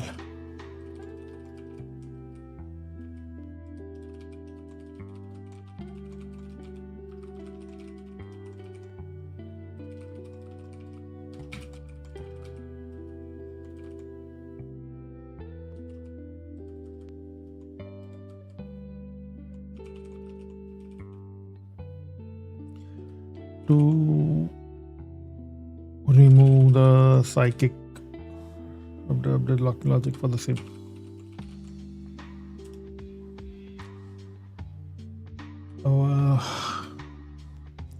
And you can change the feature. Maybe well, finally, I'm downloading where Win meets on my potato phone. Where Win meets. Is that the game name? Or is that a reference that I don't know? Guys, be ready.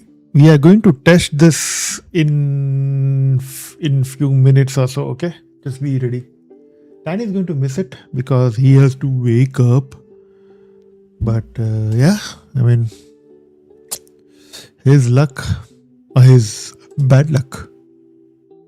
Did Tan leave or he's still here?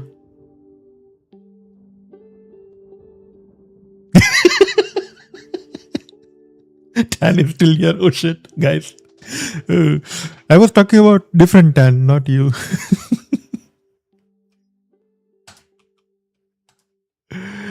I was talking about different Tan. I have another friend called Tan who is not at all sarcastic.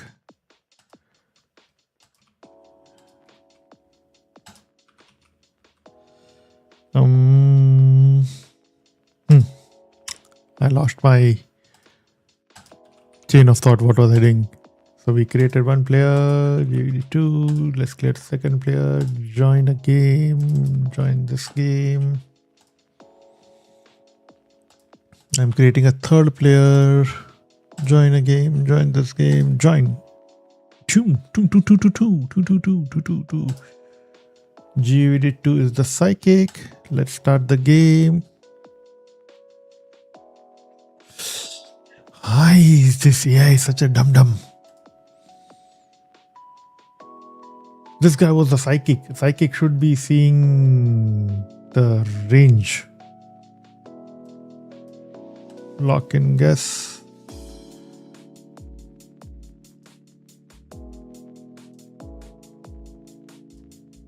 Lock in guess.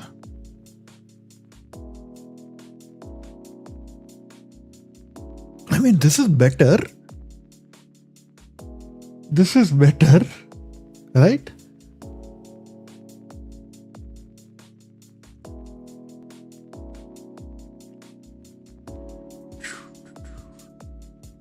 So what's happening is now psychic is not even seeing the gradients, but the players are seeing other players' positions. So let me do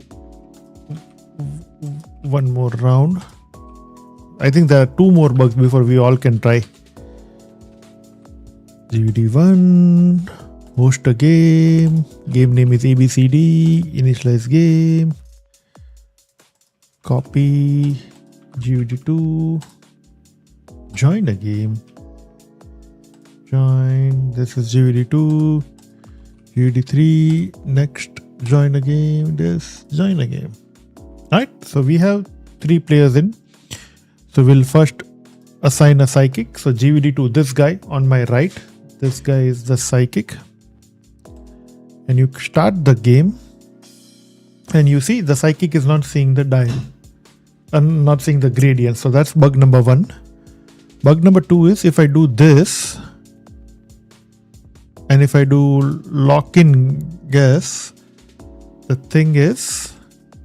Even the player is seeing a green dial over here. We don't want that. So we want to fix that. So let's see. 2 bugs. 1. The psychic should always see the dial with gradients. Second, whenever a player locks in the guess, other players are able to see the dial position.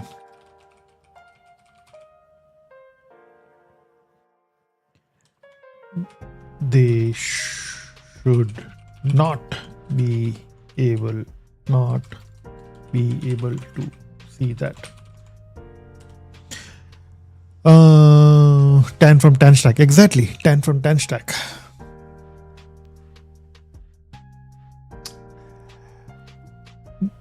Code guy, what did you delete, man? Now I am curious. What did you delete?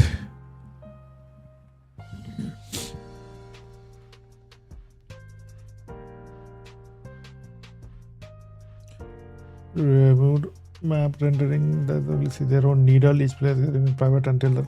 There you go. There you go. The AI is smart. Let's see. Refresh this. Refresh this. Refresh this. Let's see. GVD1. Oh, no. I want to name. Refresh this.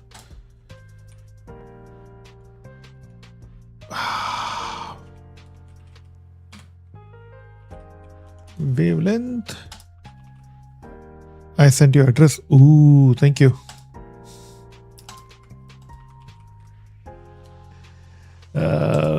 Host a game, ABCD. GD2. Next. Hari Prasad. Hey, welcome, Hari. How are you doing? Join a game, join this. Join a game. We have 2 players. Wait, where is my third player? There you go. I'm going to move this over here. GUD3. Next. Join a game. Join a game. Join a game. Alright, we have 3 players playing. Assign a psychic. So this guy on the right is a psychic. Let's see. Start the game. Alright, we are seeing this. Everything working as expected. So GUD1 says, oh, it's so hot. Oh my god. Lock in. Alright, works as expected. Our player is not seeing anything. This player says, oh no, it's so very cold. Lock in. And ladies and gentlemen, boys and girls, children of all ages, welcome to the first working version of the game. Claps, everyone. Pat on your back. Everyone pat on your back. This was a team effort. We were able to do this together as a team. And now we are going to test it. Harry, do you use PostgreSQL? Yes, I'm using Supabase, but I think Supabase uses Postgre, right? So yes. All right, are you guys ready to test it? Are you guys ready to test it?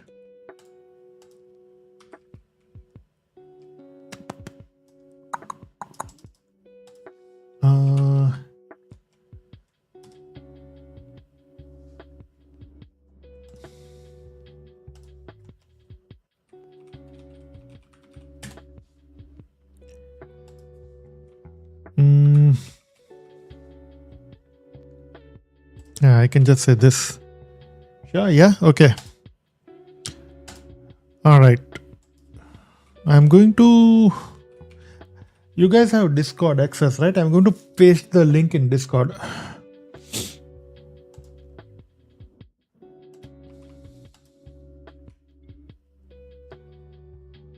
Guys, in the DaveMode Discord channel where we were all chatting, that's where I'll post the link, okay?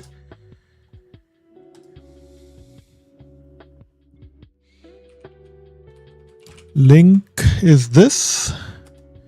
And room code is this.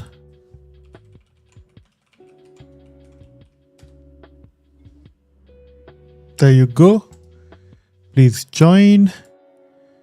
Please join. Please join. Dan the man. Please join. Thor. Nish.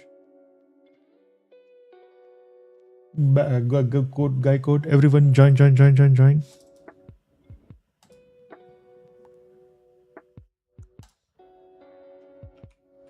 Ooh, looks so sexy like this.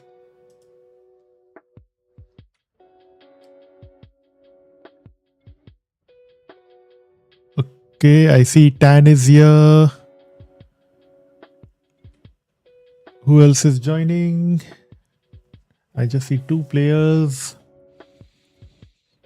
Let me know if you can't join or if you see any issues or errors. I see Thor. Let's go. We have player number 3 here. Code guy, are you joining?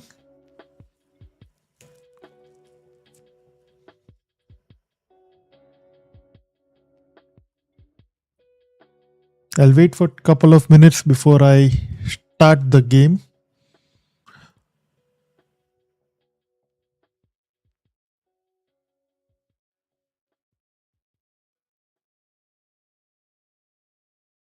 Wait, and hold on to that thought after this, okay? Maybe Code guy, you might not be able to join. I don't know. I don't remember what is the player count I set it, but I'll wait for. I'm sorry, I can't join. Okay, no problem. I just wanted to make sure you get a chance to join. Okay, so I'm going to assign psychic. Thor, you are psychic, my friend. I saw four issues. Holy crap. Also corrected. Allow. Okay. All right, guys, lock in your guesses. Is this new or old? Oh, this is new. This is brand fucking new. Let's go. Lock in. I have locked in my guess. I think Thor, you need, Thor, you need to do that as well. You can't? Wait, 10, come on the call and talk. I'm stuck. Can you talk on the voice call, 10? You're stuck in the lobby.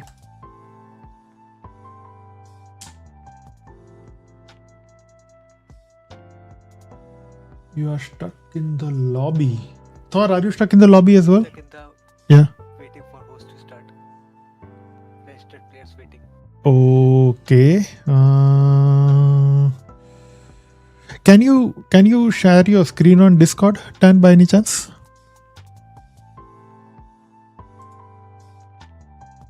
Is it possible? Okay, perfect. Pop out. Okay, can you right click and click on inspect? Go to the console. Oops. Yeah, wait. What does it say? Okay. Let me full screen this for a second.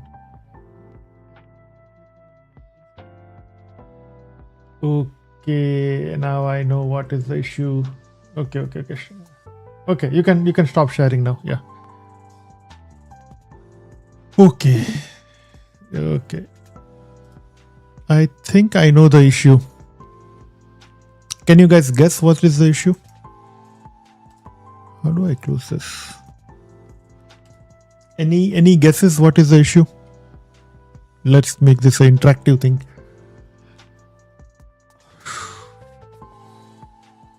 But how is mine thing working?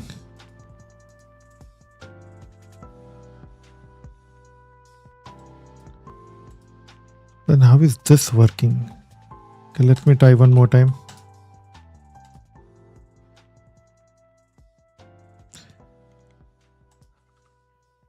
Meeting look, yeah, and yeah. So the thing is, okay, let me do this. Let me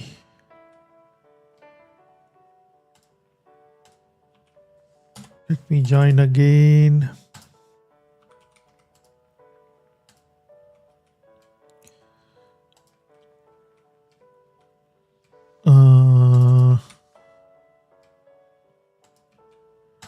Join a game. Okay.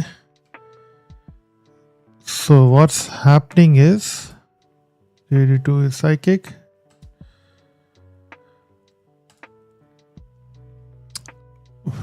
So here I'm trying to find where are the localhost calls.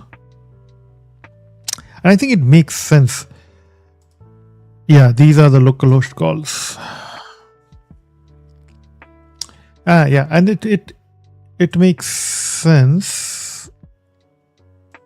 Okay, interesting. Yeah. Error blocked by client. Okay. Let me gather my thoughts. So yeah, hitting localhost is the issue, and it makes sense it's hitting localhost is because we changed our approach from P2P to the Supabase real-time updates. So with Supabase, so earlier with P2P, what was happening was we were using the Next.js API, which was my server, which was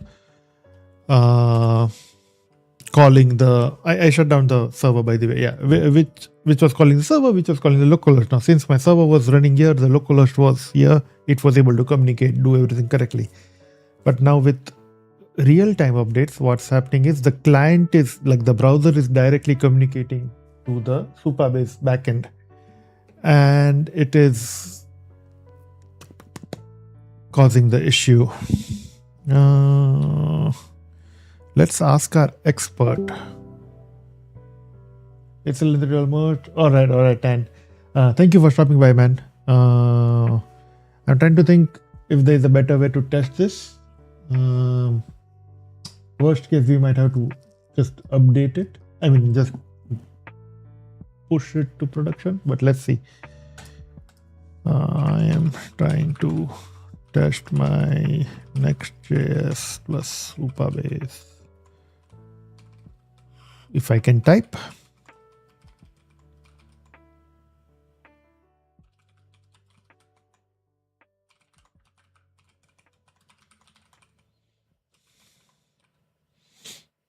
But client is directly calling localhost. Is there a way to fix this and test it in ngrok? Let's see what does Gemini say. But if this doesn't work, we'll have to. What we can do is we can finish the dev work, right? And then maybe think of deploying it. By the way, 10. Oh, you already left, right? Okay. Yeah, 10 already left. Okay, that's okay.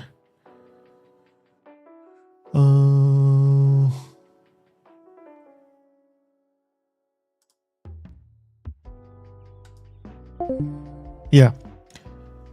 Yeah, he said he found some 4 or 5 issues, right? So I wanted to ask him and see if we can write them down to me somewhere, but it's okay. Gemini, yeah. They're like the root cause, even though you're acting in Iraq, this, yeah, brother connected. We need to tunnel both. Okay.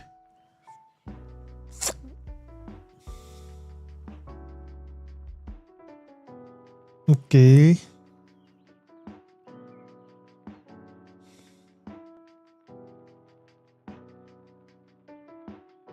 Okay.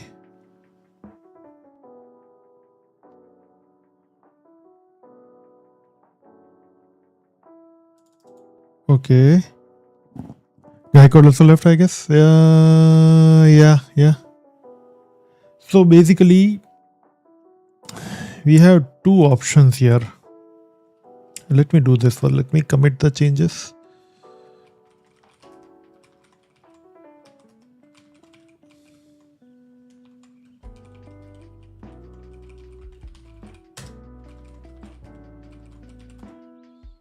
Yeah. So we have 2 options here. Hey, he's here. Guy code is here. I can quickly try this, what this guy is saying. So let's just do this. What is it? ngrok.yaml.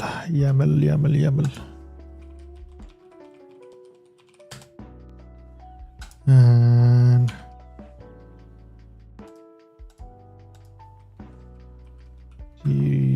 grok.yaml.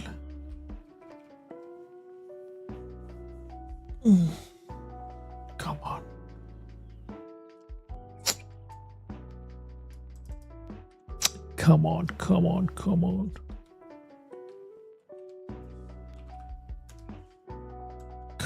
Come on. So basically, at 12 am I leave. Okay. I think we'll test one more time before you guys leave. How long before 12 am? It's now what? 11:30. Okay, I have 30 minutes, right? Okay. Good.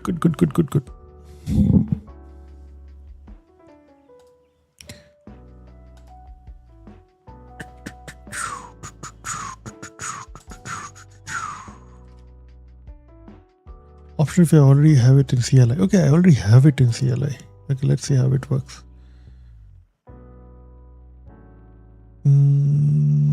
Okay.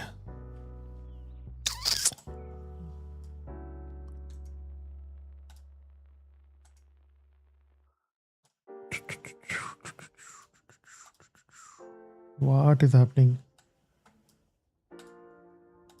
Okay. So we created this, and next step it says is we need to run this.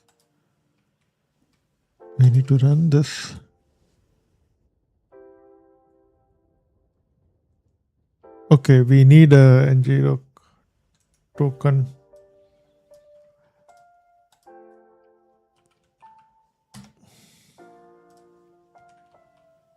Nope. Nope. Nope. Nope. Nope. Nope. Nope. Nope. This guy.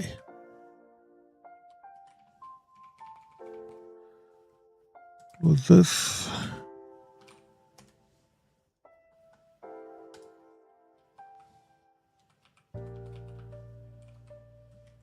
Thank you.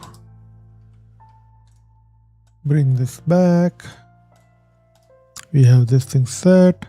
Let's try this. So basically, I'm trying to configure the YAML to run both our backend. Okay, perfect. So next step is, sorry, this, use this.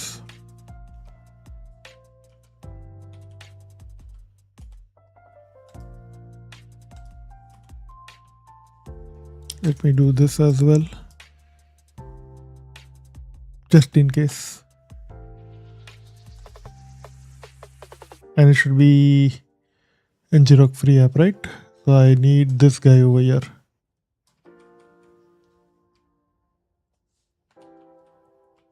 Okay, next, what is it? Restart Next.js.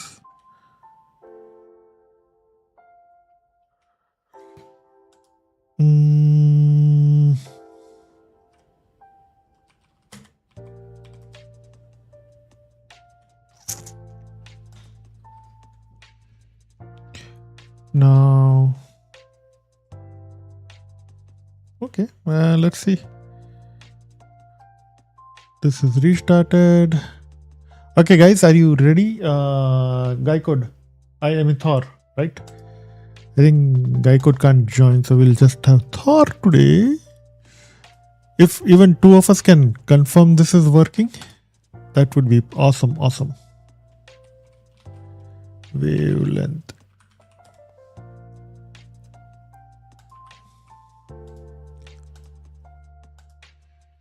ABCD. Initializing the game. Okay. So, Thor, here is the new URL. Where is chat? Chat. Here you go. And the code. See if you can join this.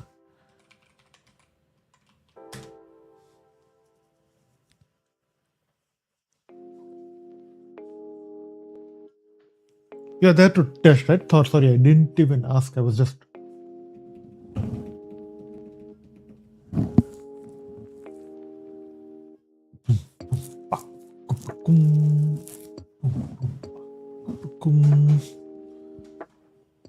I'm seeing... I see all the API calls getting called. Oh, even I can try this, right? In my, because I used to see that error here. Not this. Not this. This. Oh, I see Thor here. Wait, I'll join from my second thing. This way I'll know right now if there's an issue. Just give me a second, Thor. We'll start the game. Did I not copy everything? No. Oh. Okay. No errors so far. No network errors so far. So if I go here,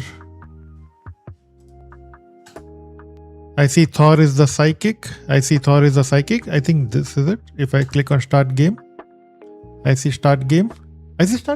Thor, does it work for you? So if I do this was complex, and I say lock in guess. I say this is not too complex. Lock in guess. Thor, do you see the dashboard? I don't see the chat update. I don't know what's happening.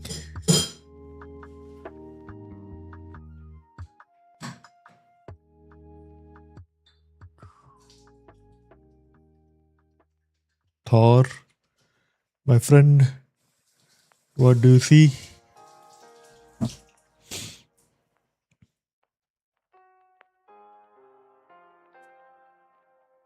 Yes, you can. You can see this dashboard.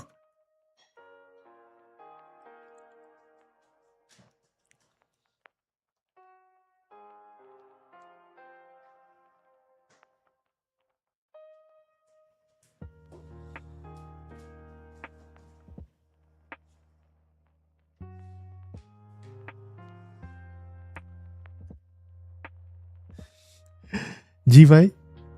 What is GY? It's working. How quick was it? I mean, it was quick for me because everything is local, but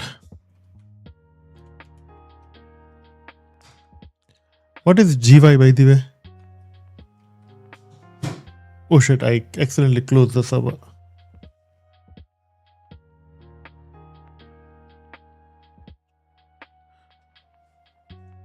Oh, Tan missed the working version.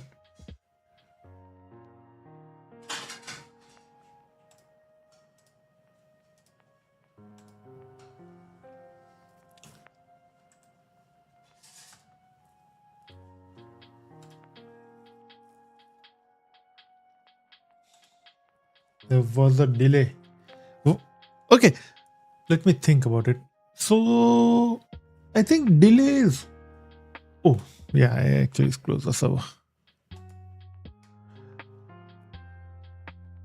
I think delay is okay.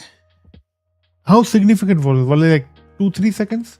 But anyways, coming back to it, I think delay is okay because right now this server was running here in Vancouver and you were there.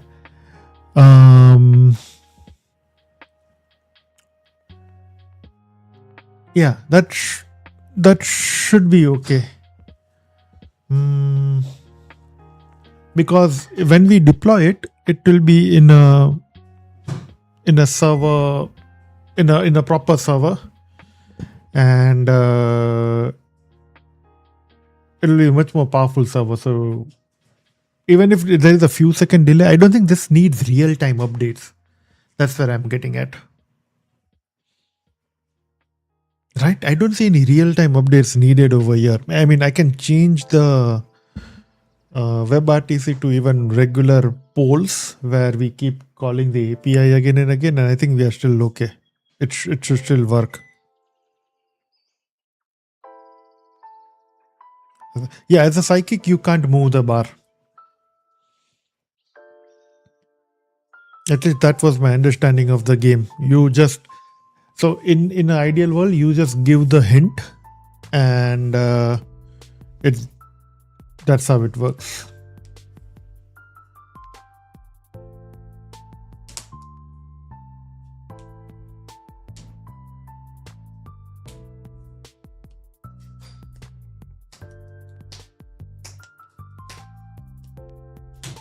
Then it's working fine. Okay, good. Yeah, because what I understood from Tan was a psychic's job would be. I don't have that app. The psychic's job would be to decide the game, decide the parameter gradient and all, and simply give in the hints, and the players needs to come in and guess the hints. Right. So with that in mind, I think it's next round. Next round I don't think it's working. I think most of the buttons are still placeholder. I think what we have built this iteratively, right? So one, check it. I can check it, but I'm pretty sure it's not working.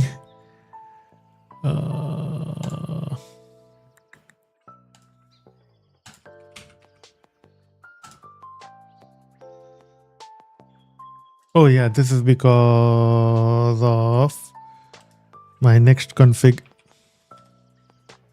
Not this.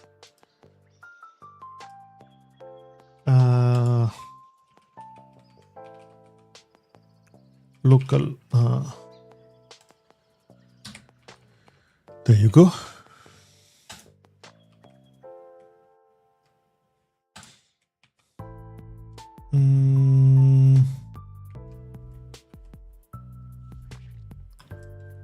Let me bring everything here back because I had to hide the screen because of the API, not API keys, but yeah, ngrok keys and all.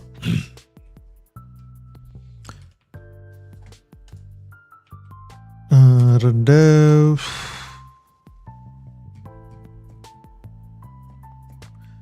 Yeah, I think that is the what was the thing? Yeah, I think it should work well in production. And what do you think? I don't think it needs real-time updates.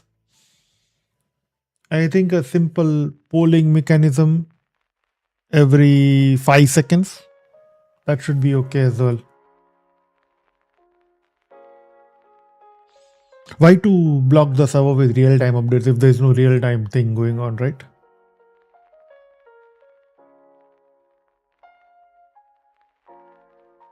Yeah, I think that's it.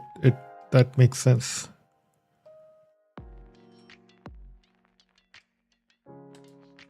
Whew, that was fun.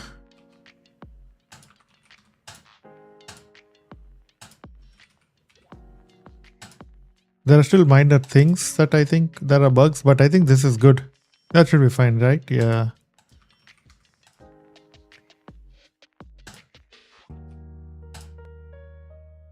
Okay.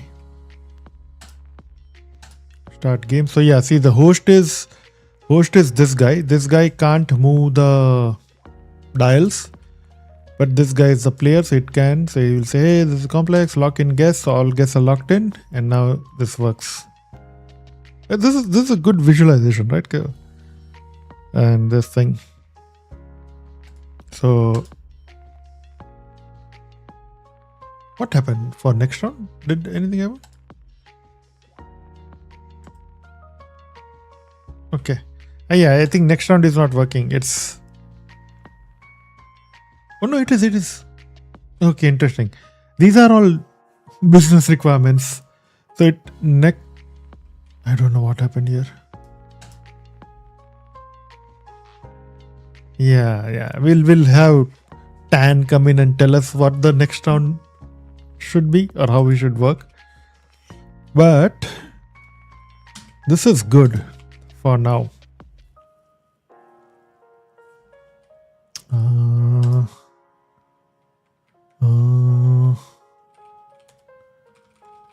Status get add.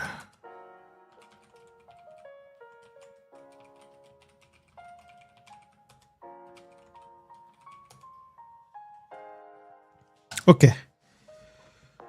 Whew. So what do you think we should do now? There are multiple... It is working well, but there are multiple issues as well. Issues are like minor bugs. And I am little bit peeved with the UI and all. So we can spend some time updating, not with the UI, I mean with the code quality. We have welcome screen. We close everything. Right, then we have, what are the screens? Let's see. This is, oh, see, yeah.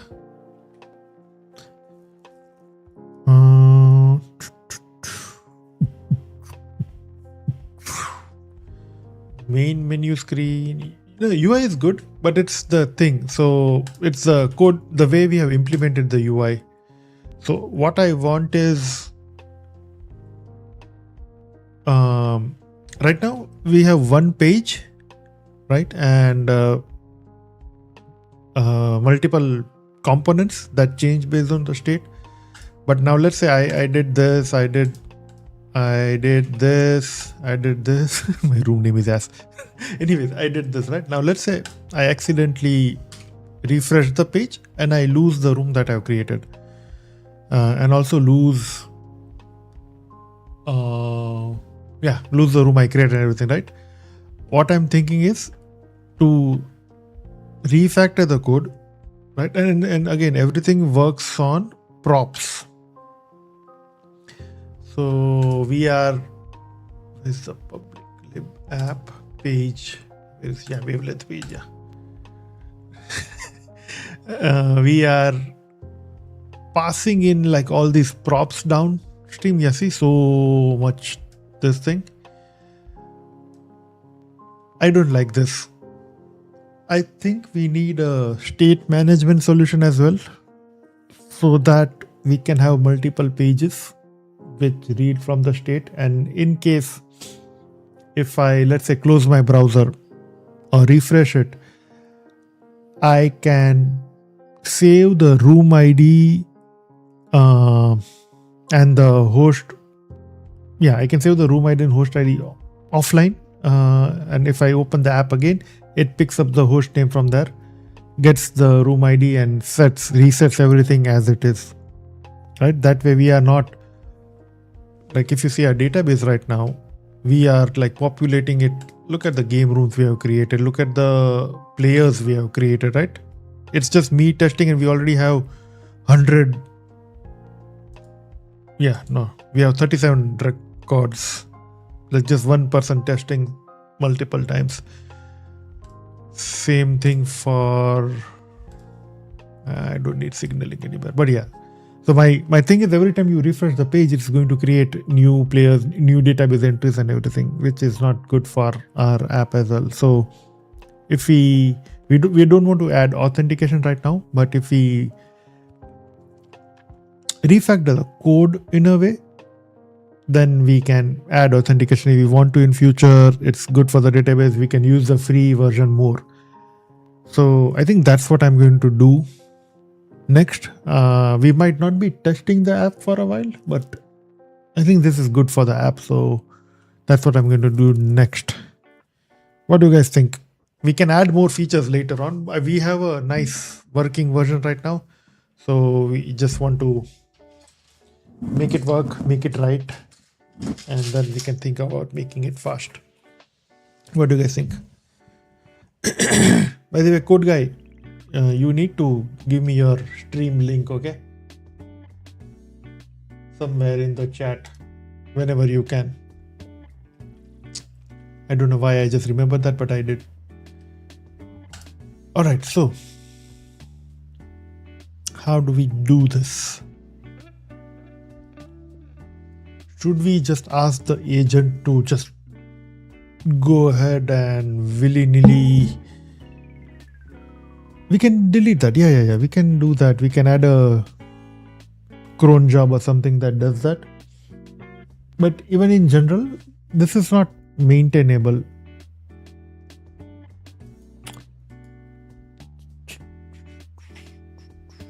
So first, let me do this. First, let me make the Wavelength app the default page. Get the code to make the Wavelength page the default page of the app. I think code guy is sleepy. I think code guy is almost done for the day. He had a long coding stream and then attended a coding stream.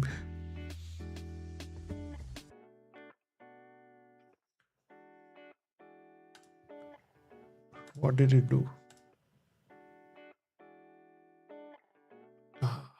It changed it so that it redirects here.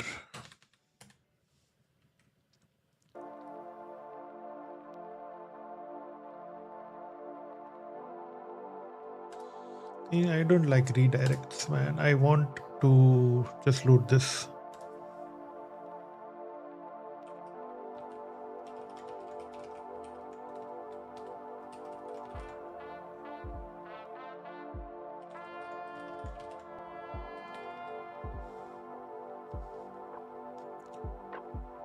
What did it change? Yeah, this guy, right? Update the home page.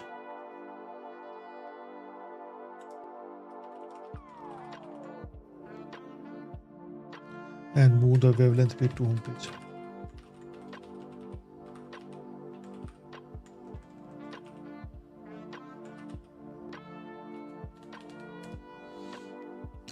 Yeah, that stream was so fun though. I was in it. Did you like collab together or what was it? If you have the link, Thor, send it to me.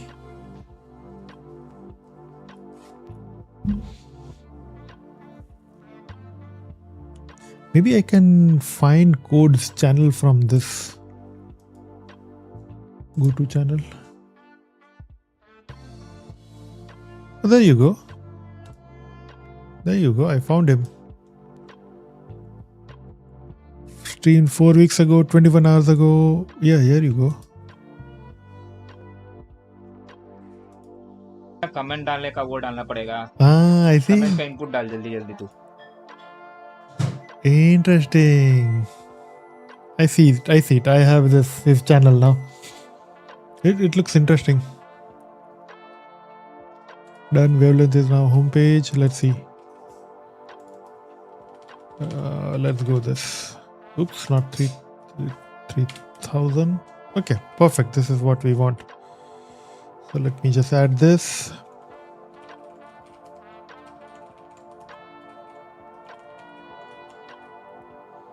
Wavelength, the homepage.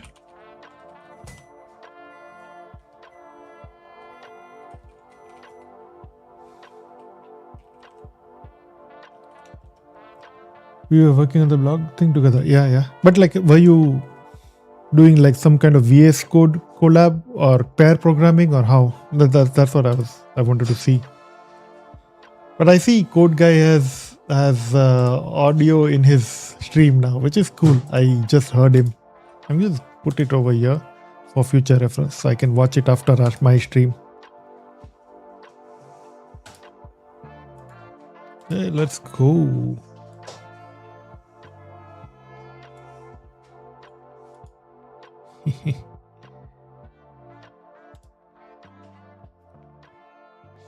I saw I was while the agent was working, I did forward it a bit and see your blog, like this thing looks interesting. Let me look this. The UI that you were building, where is it? Yeah, here. That looked interesting. Anyways, so okay, we made this the home page. Keep this. Now we want to add. Let me think. I think tan stack makes more sense.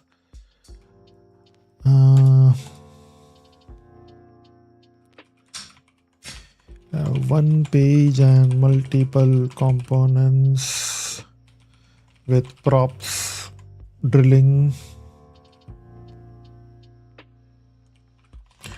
Thinking of adding some kind of state management.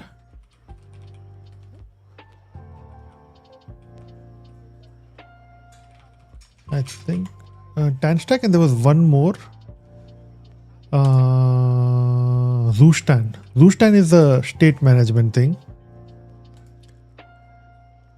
Oops. But I'm trying to see which one would make more sense.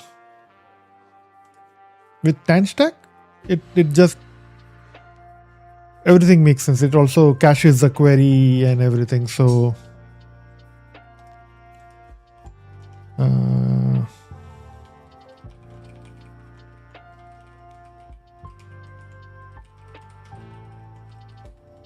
I think even this will say tan stack only.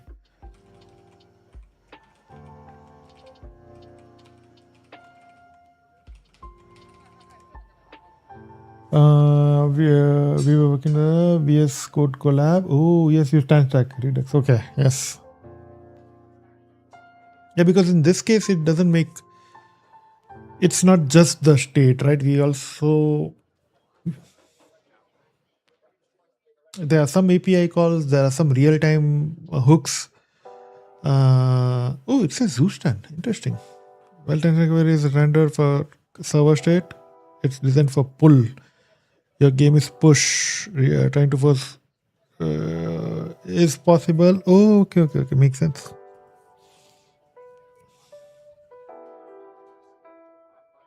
Game store. Okay, so let's do that. Let's add Zoostan. Let's create a new instance of our agent because this will get confused. And let's see.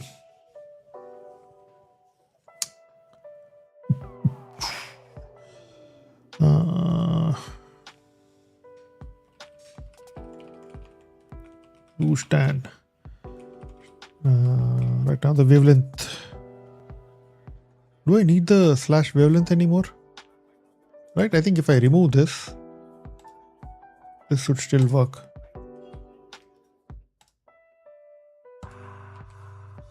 Everything should still work. Yeah. Add zoo stand, state management, and migrate all the props to. I'll add this as context and I'll say, yeah, all the props to the state in the page and subcomponents. So were you guys building this using agents, or you were actually building it like not actually, but like manually coding, building it?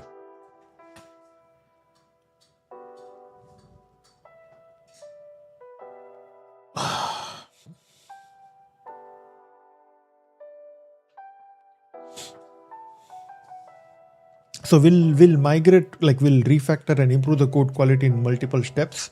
So first step is that we made this a default app, so no more pages. Now we'll add the zoo stand store and migrate the state to store. In third step, we'll make sure all the real-time updates and everything that I had another thought, but okay, all the real-time updates, all the API calls and everything, it goes through the store, not updating the components directly. And then we'll update, then we'll convert the components to pages so that we can have conditions on the pages, right? So if, let's say, the username is already selected, directly render the page to host or join the game.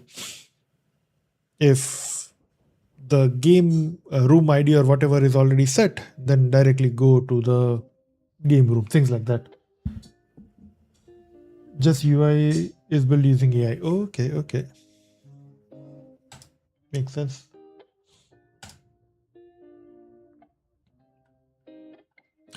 And what was, so conditional UI will be the last thing. And once that is done, then we can update all the minor stuff. Man, I should have taken screenshots. I'll do that.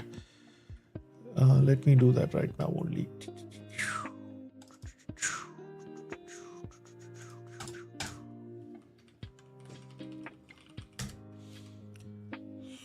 That way we have a reference to in front of us. This is the first screen. This is the second screen.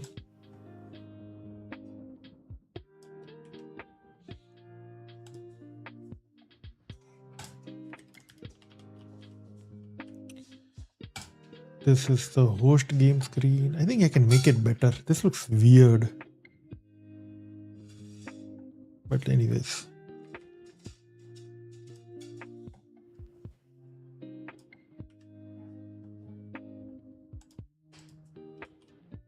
Right?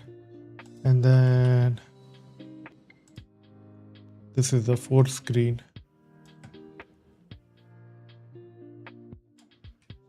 And so on. So we'll add conditions on where the player state is, and then take the player to the screens accordingly. Okay. Where is our zoo stand? Continue, please. So Thor, even you are a software engineer, right? So are you studying? Are you working? Any specialization, or you are a generalist like me? Man, we need to come up with a name for our community. So this is DaveMode, and what are the devs, the builders, What should we name our community? Let's build like a nice cool name.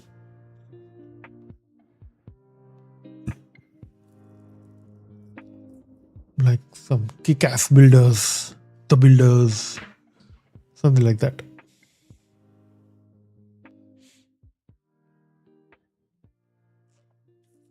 So another advantage of creating state would be then we'll have just one source of truth actively grabbing the details, and then all our updates will read the state accordingly. It will make the game much more sturdy. But now I'm excited. Now that the basic stuff is working, I'm excited to improve it.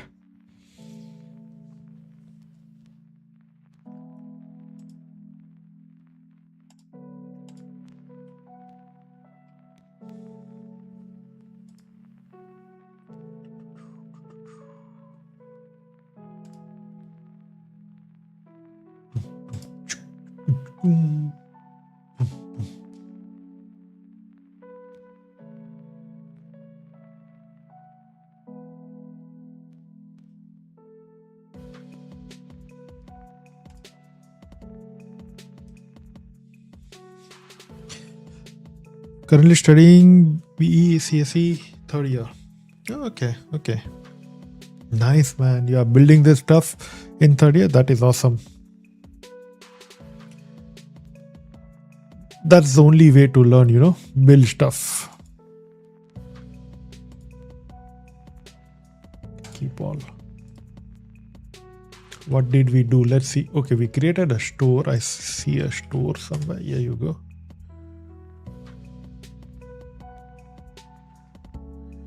So we have type screen. So we have screen, main menu, create room, okay. So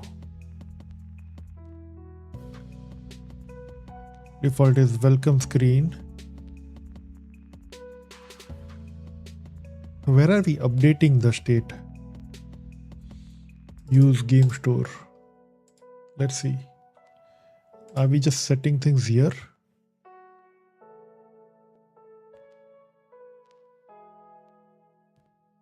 I can't see. So somewhere, yeah. Okay, let's just run it and see. That is easier. That's why it's sunny outside.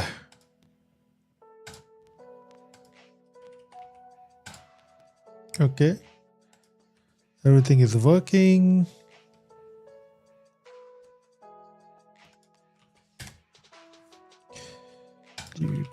So what kind of stuff do you like to build?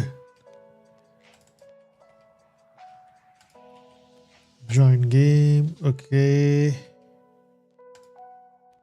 Psychic. Start game. Perfect. Perfect. Lock in. There you go. There you go. Okay. Perfect. Perfect. Let's commit this. Git status. Git add this. Git commit -m. Added boost and store. Git status. Push. Okay. All right. Perfect. What else? Okay. So this worked. Now, where are our APIs? So we have, oh man, so many APIs. Let's see. Signaling APIs. I don't think we need signaling APIs anywhere. API signal, yes. So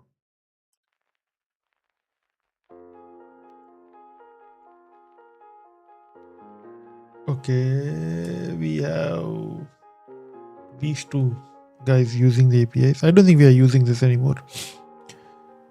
Anyways, then we have rooms. Yeah, these are the APIs that we are using. Rooms, okay.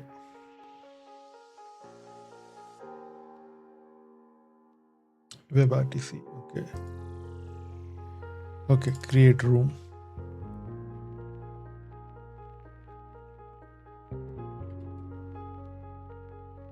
I don't want markdown, I just want to see. Find another one. So first screen is the participant screen, right?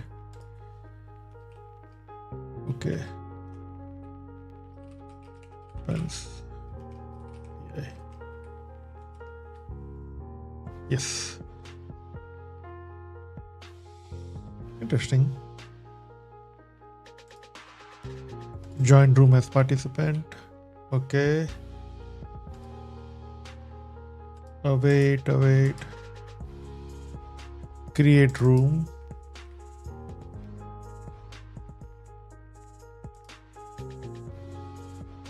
Okay, so I think it's better to just tell the agent to go through the APIs.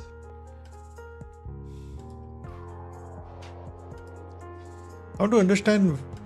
This is a welcome screen. Okay, let me see. Handle submit. Okay, here you go.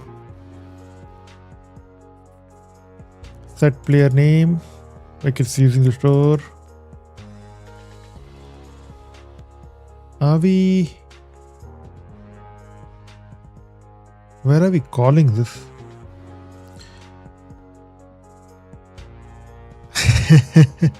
Anything related to tech. I took inspiration to build a multiplayer chess game. Oh, nice man. Nice man. Let me know how it goes. Share your repo whenever you are ready, right? I would love to see. Form submit, handle submit. So here we are just trimming it. We are setting it in the store. So aren't we saving this in the database somewhere? Players, yeah. Those are rooms. Participants. Players, here you go. Yeah. Thor, yeah, we are.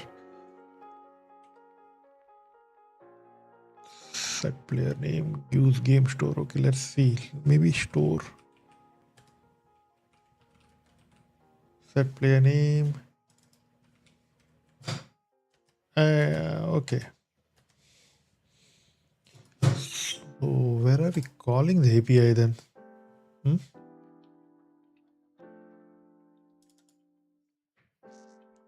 This is interesting. Do we have players API anywhere? Components. App API. Game players. Okay, route. Here you go. Okay, let me find that API / game / players. Okay, this is what we are calling. Oops. And API client. Okay, handle players action. Get players. Oh, okay. This is the guy.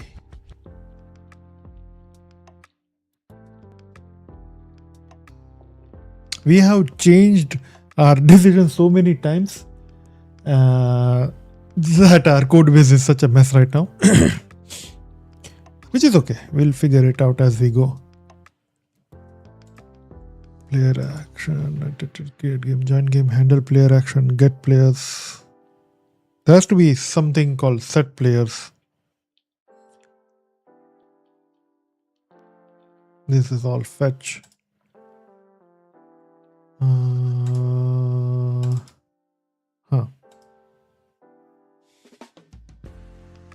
Case. Okay, here you go. Update connection.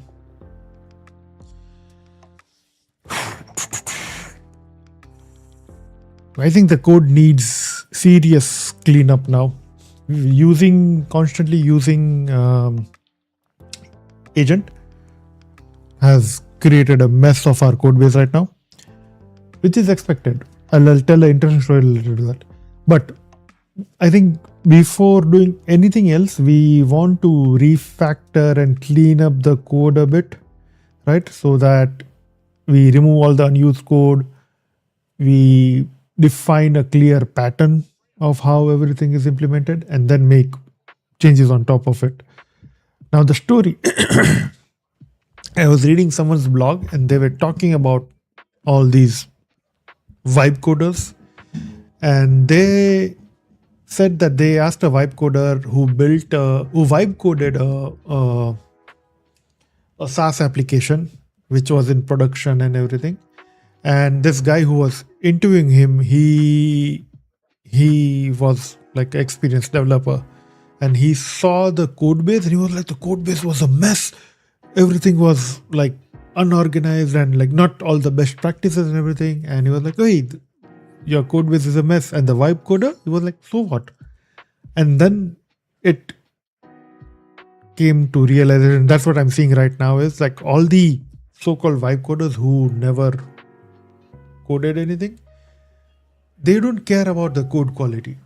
They just care about the product. They just care about what's working, which bugs me, because I've been thinking, and that's what my experience is, that code quality should be good because it will help you keep your app secure and all that, easy to maintain. But if you're using AI, does it make sense in maintaining the code quality?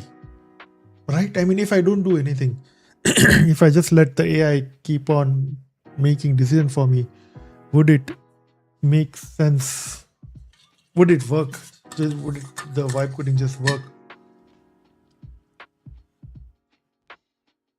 I think at some point even the AI quality will start getting degrading. Like the agent won't be able to fix bugs without adding more bugs.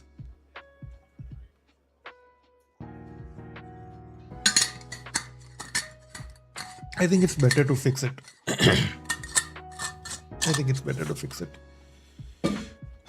But in order to fix it, I need to understand where all these APIs are being used.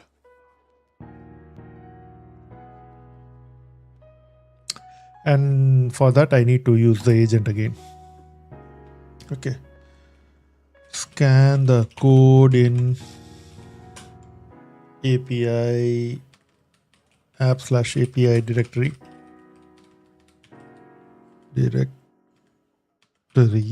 and create a list of where these APIs are used,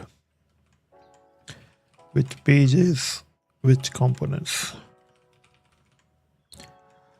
Output, create a new markdown file with this list.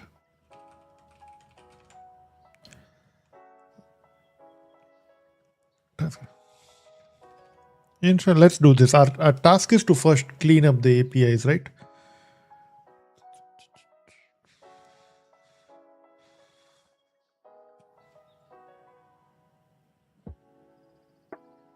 I'm thinking, wait. They just want to ship as many. I know. It might work in the time being, like you could have a stream of income doing that, but I don't know if they can make scalable products like that. At some point, they'll mess up something. That's my now old school belief. And I want to clean up the APIs, like at least know which APIs are getting used and which not. Okay, let's do this. Task. Clean up. Organize and clean up the APIs. Clean up the APIs. Steps. Scan. Now I'll see this.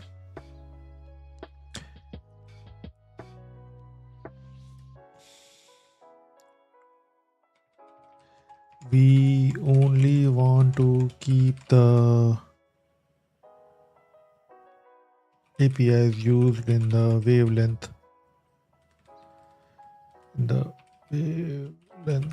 Game.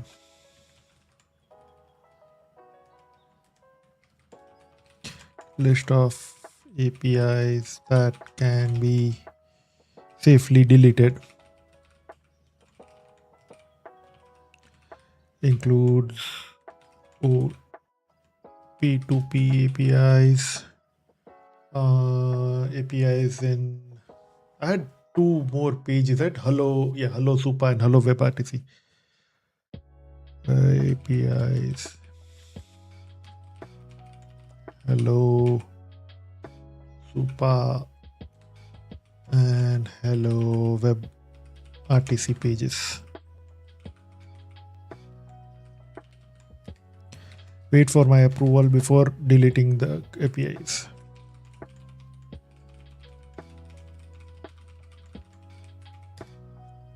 So once we do this, we will create the list, scan the list visually, delete the APIs, check the app one more time, expecting everything to be working, then delete the extra pages, right? Then we'll define a pattern on how we want to update our APIs. Ideally, what we want is our components and our pages to call the APIs, right? Through a standard library or through a standard wrapper or something. The API response goes in and updates the store, and the components render based on the store updates. That's what we want. At some point, they will mess it up and shut it. Exactly. Either shut it down or they'll mess it up and create risk the customers' data, privacy, and all those things. That's my worry. Like, look at ours is a simple game, right? But even here, the code is so messed up that if I try to fix one bug, I'm sure the agent will introduce another bug, and then it's hard to debug or even fix the issues. Here's a quick summary. Okay, so we got the audit. Let's see. Comprehensive list of a API audit document. Okay. Game APIs. So these are the APIs that we are using. Okay, good. WebRTC, P2P APIs, old implementation. Located in this API room, blah, blah, blah, blah. Okay, good.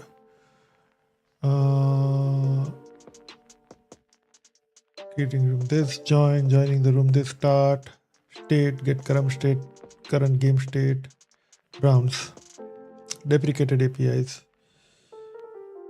API room, okay, not used in the main game. API messages, okay, good.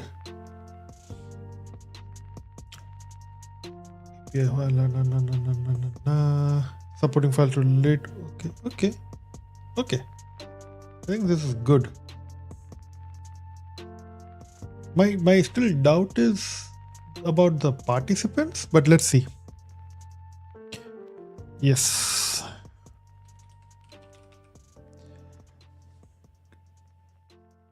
Delete all the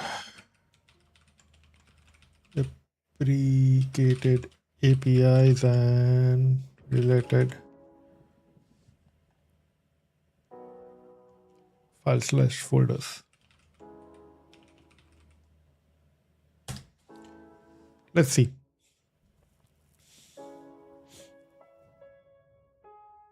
One thing I think for our next vibe coding project, one thing that might help is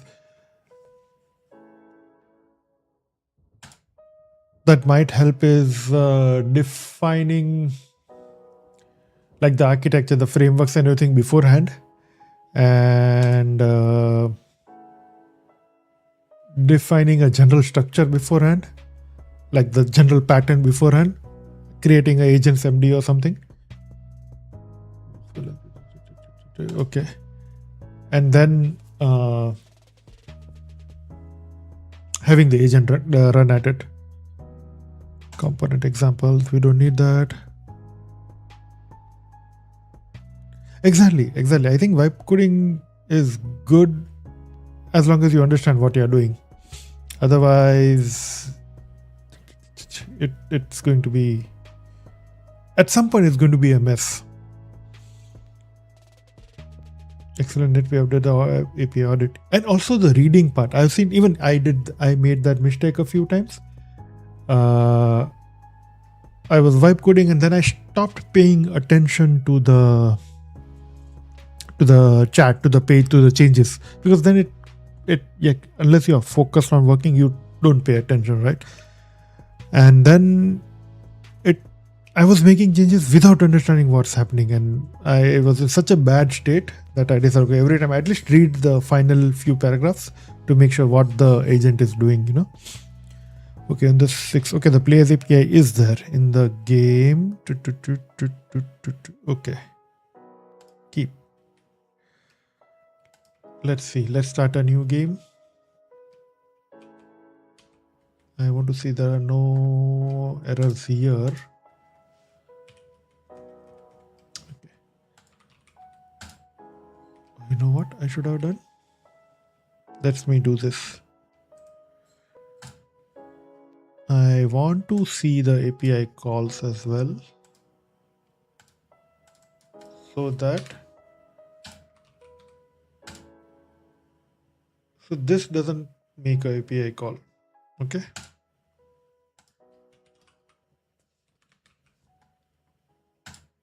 This is the create calls that makes the API call game create, and this is what sets the player name, room name, blah blah blah, everything. Okay, room code and everything. Okay,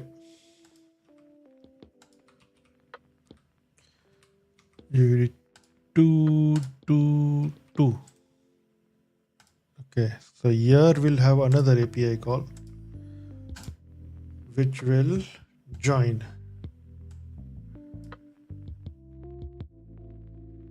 Okay, payload, player ID, player name, room code, everything. Okay, and then I'll just do an end-to-end flow just to make sure. GVD2 is psychic. So there is a players, room ID, blah blah. So this is a poll that's happening to /players, which is getting constantly pinging and getting all the players list. Okay, if I do start game, there was another API call start, right? And we get the game state, round, blah blah blah. Okay, and then there is a dial updates poll that keeps on happening if anyone has updated the dials or not. Okay, makes sense. Same way here we should. Okay, same way here. Okay, here there are multiple things. There is a players poll going on. There is a game rooms poll going on. And there is a state poll going. There are 3 game state polls. Okay, game rooms. Okay, no, there's just fun. Dial updates. Okay, there's just fun. Okay, makes sense. So if I do this, lock in. Okay, good. So it has done a good job so far. The APIs are cleaned up. Everything is working. Cleanup complete. Files to delete done. What is API audit now? Okay. For now I'll just keep it. I'll say git add dot, git status, git commit, cleaned up, and removed unused APIs. Let's see API audit again. Whew. API audit. Okay. So /API/game, these are the currently used. Let's see. Now we have API and game.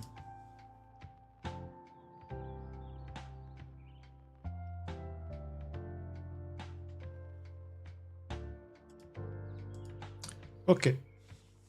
So now we have cleaned up the APIs and everything. I want to see where are we calling these APIs from, right? So let's see, create, we saw a create API, right? So let's see. Create. Let's just ignore .md for now. Okay.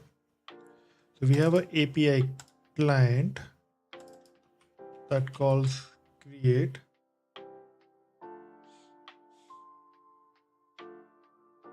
Okay.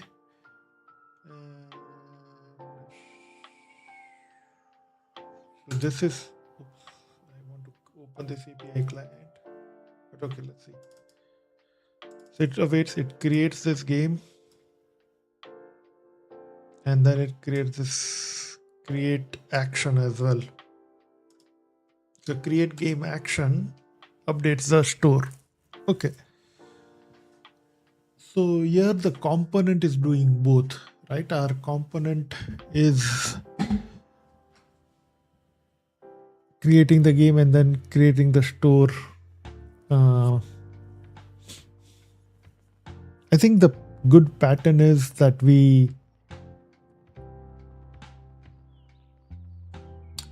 should the component update the store?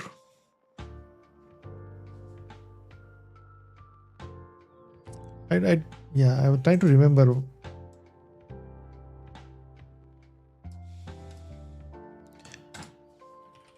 We define scalable pattern for the front end. Right now we have components call the APIs. Also, I want to see 7 dot.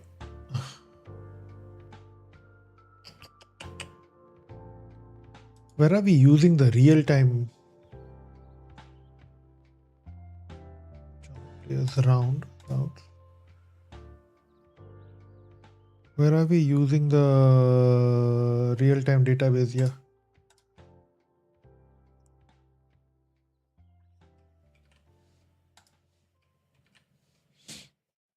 Not here. Because even for real-time database, I want the database calls to come in and just update the store. And we just, basically the component should be done and just look at the store and just get updated. It's 20 here. I should go to sleep. All right, man. All right, Thor. Have a good night. Thank you so much for stopping by, man. Thank you so much. Let's chat again. Let's chat in the Discord for the next idea. And let's keep sharing projects and all, man. We'll build some cool stuff together. Let's do that.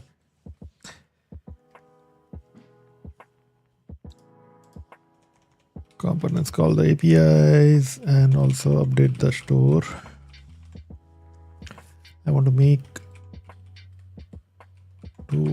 my components. So ideally we want a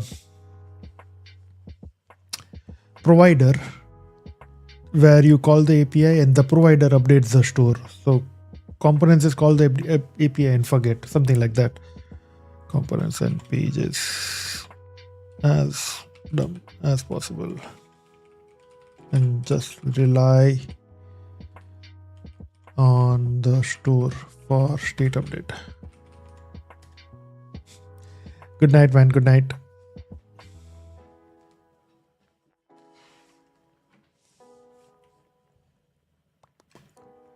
And instead of agent, I'm going to ask.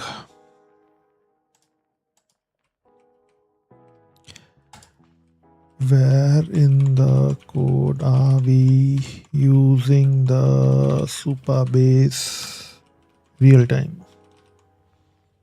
updates? I didn't find the code for that.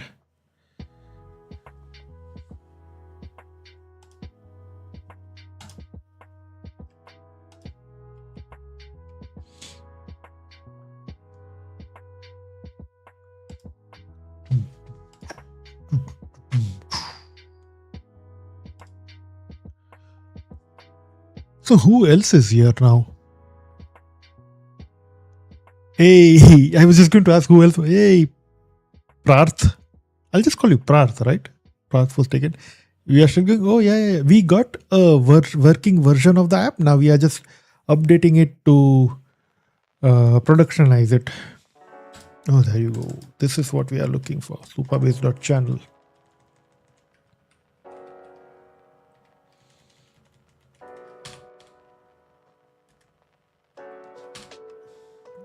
Let's just include star.tsx.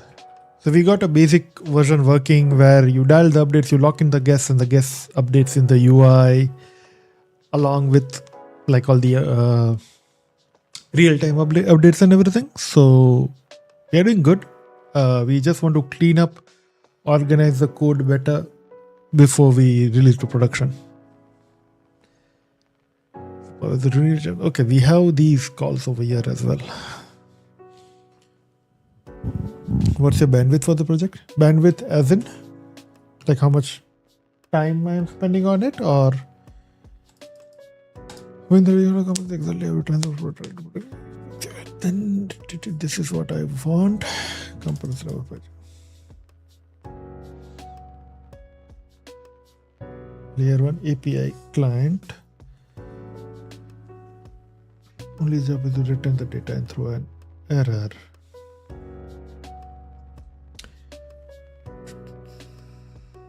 Okay, the store. This is what we have.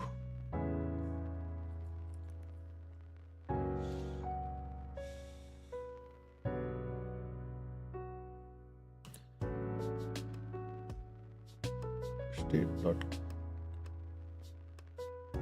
use game store. Create room action. Okay, so we'll just use the store to do that. Okay.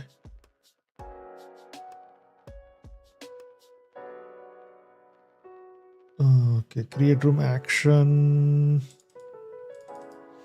Okay. So it uses the API itself. Okay, we can do that. Like how many days? Oh, okay. So I normally spend a couple of days a week on this. And as per when will I stop? I think we'll only stop when we finish it, which will be couple of more working days on it. Unfortunately, I cannot work more than day and a half on it. So like whenever that's why I'm streaming when I work. So I only work on it mostly when I'm streaming. Does that make sense? So day and a half. Sometimes I work offline, but not too much. I don't have that much bandwidth. Okay, so let's go back to the agent and say, okay, we want to update all the APIs and move it to store. Update all the components. Refactor the components. We want to make the components thin. If there are store action pattern. Use the store action pattern.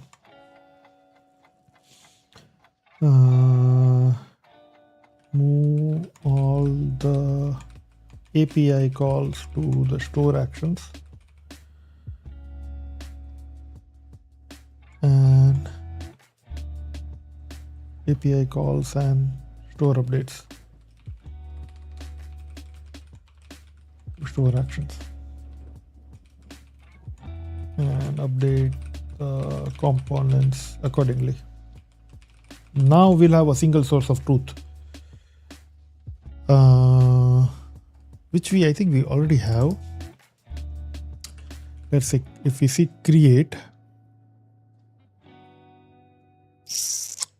not TSX.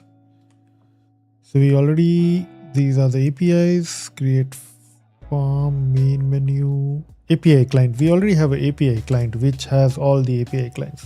So I think it will just use this.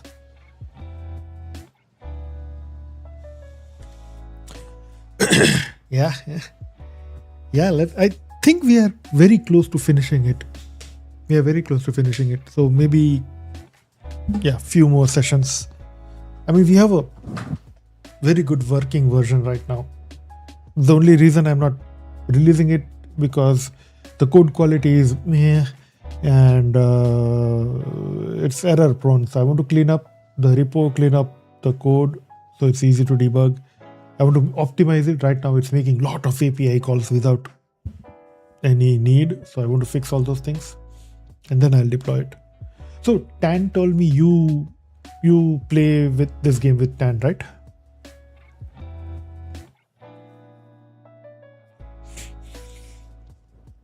I'll be back, guys. I'll just reheat my tea and get some water and be back.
I am back.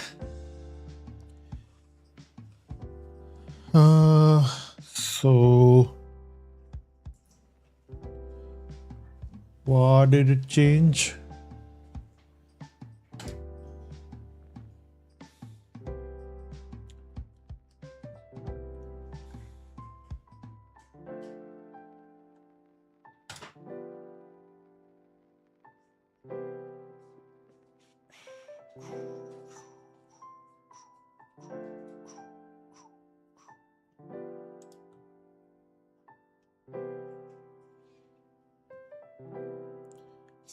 Okay.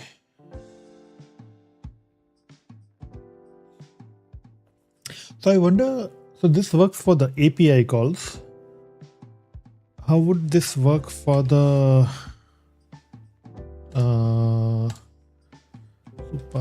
Supabase dot? Let's see. TSX.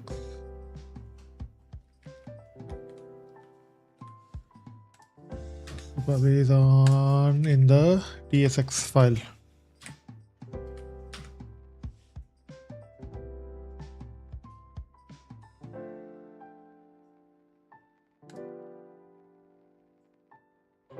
Wait.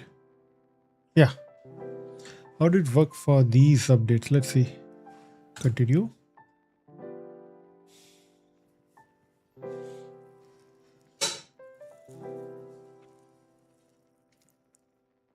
And there are some TS config errors. Yo, web dev, welcome. How are you doing? Knowledge 0%. That's vibe coding. Well, yeah, you can say that.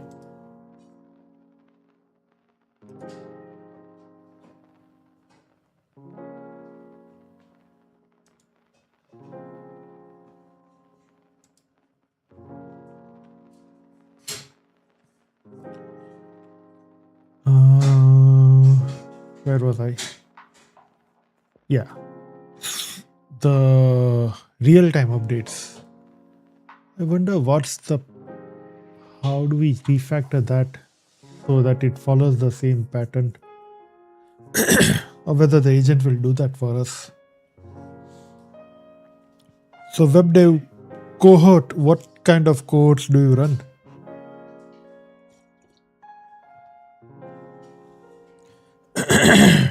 Perfect. Only game room waiting import the API client. It's only important get players, which is a simple data fetching check with other components. Right? Okay, it's just checking.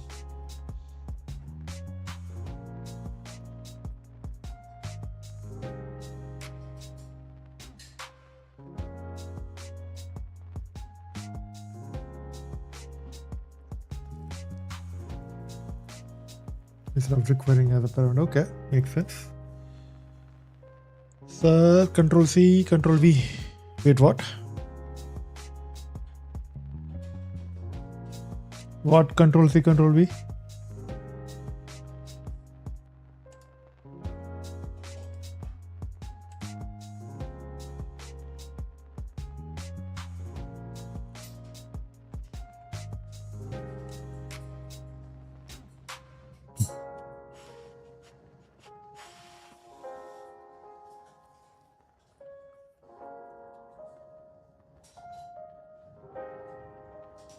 Makes sense.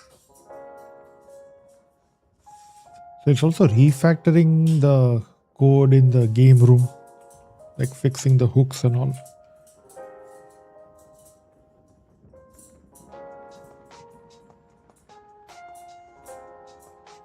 Three problems found. Good. See, that's the thing about letting the agent go wild. I think it's doing more than that I asked him to do. I have agenda for the agent. Sorry.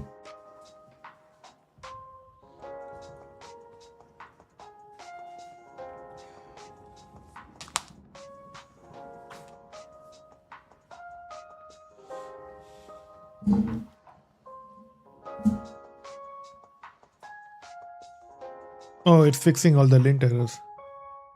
Sir, I am facing a problem. Can you help me? I can try. What's the problem? Can't guarantee without knowing the problem. Let's see. So we used set play name action. Okay, we created the go to create name action, go to join. Okay, create game action. Excellent. We have the we don't have UI for the error handling, but that's okay for now. This joining is loading. Okay. So all API calls it on store actions. So let's see the store.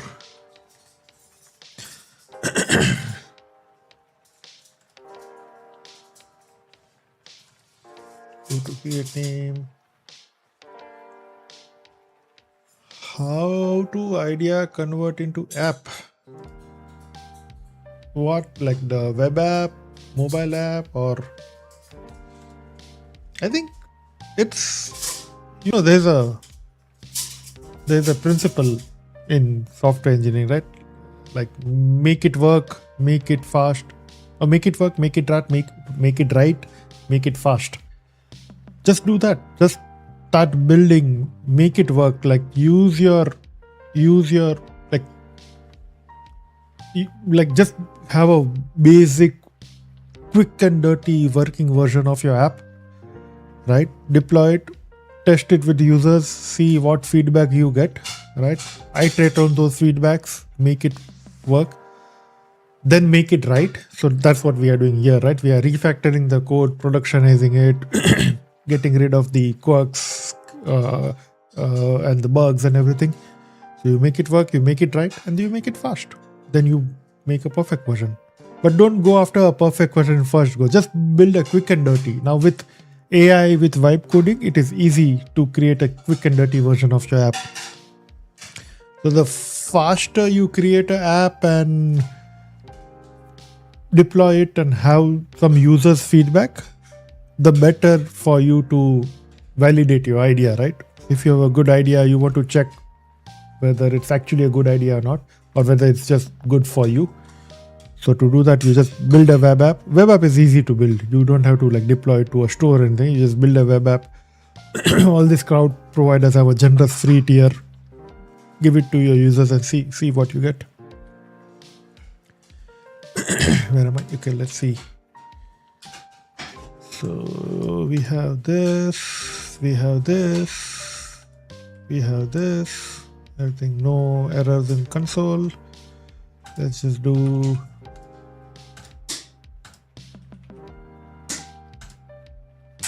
everything working. Go to this.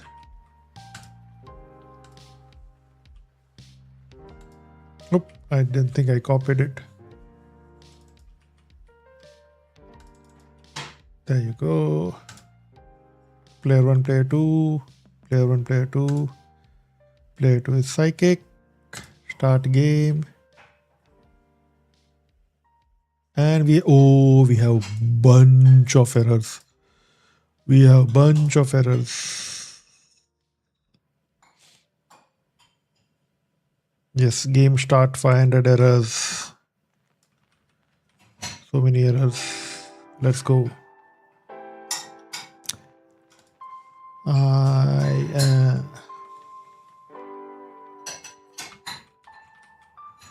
I think it messed around with the room ID. That's what the error is. Gameplay API is throwing the following error. I think it's that.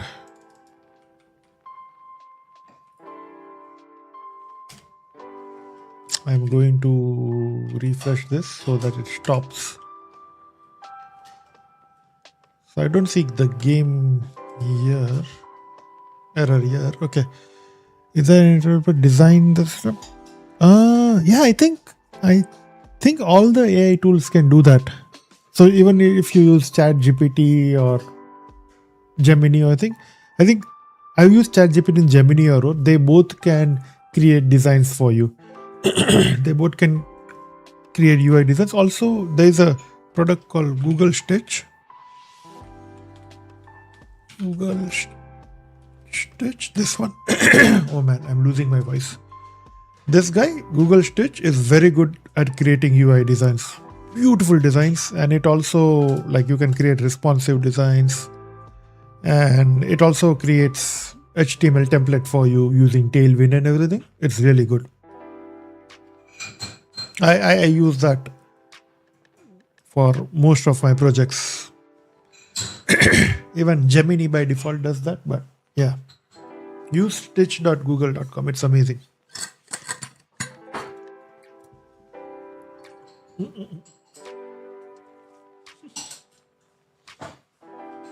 I need an AI to teach me how to drink water.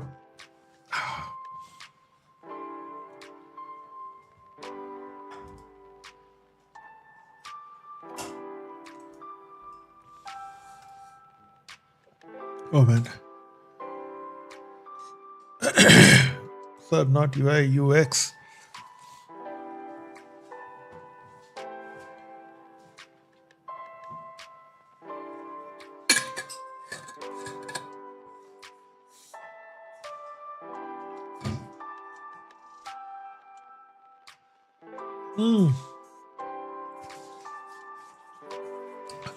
Okay, got it.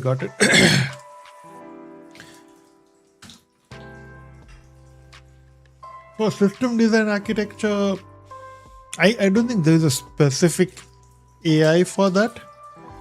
But you can use any, like again, ChatGPT or Gemini, prompt it to help you design the system, and like you need to come up with some rough numbers on like how many users you are expecting or how much do you want to scale, right? And then it can help you with the architecture. You have to provide its constraints. So let's say you want to prototype an app. In that case, if you don't know whether the app will work or not, you want to take advantage of a generous tier, right? So that would be a constraint. So you want to provide all these constraints to the LLM, and ask it to design the system architecture for you. You can give them roles that you are a senior team tech lead or team architect or something, and design this system for me that can process these many requests, this type of connection, things like that.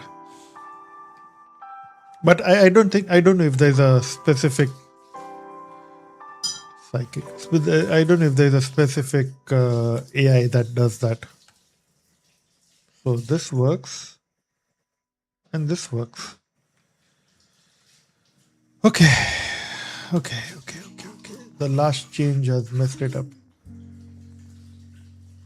So this should work. This shouldn't. Okay.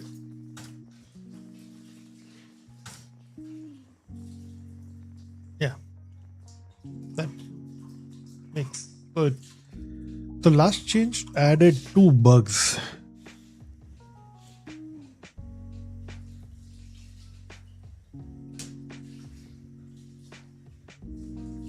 That, let me see, what did it change? Okay. So what it did was it is treating the psychic as a player as well.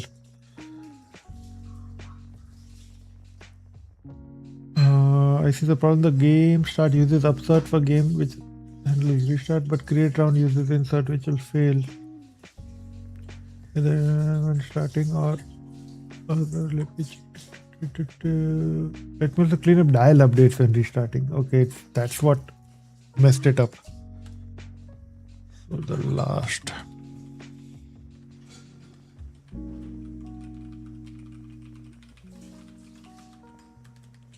I'm specifying the last change introduced the bug because I don't want the agent to go in wild goose chase trying to debug the issue. So what is the issue? 1. I always forget psychic once the game starts.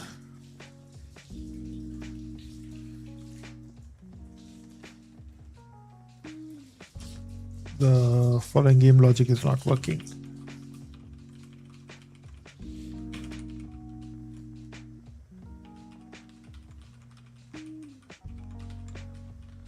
Should not be able to update the dial. Psychic should always see the dial with gradients on it. What else?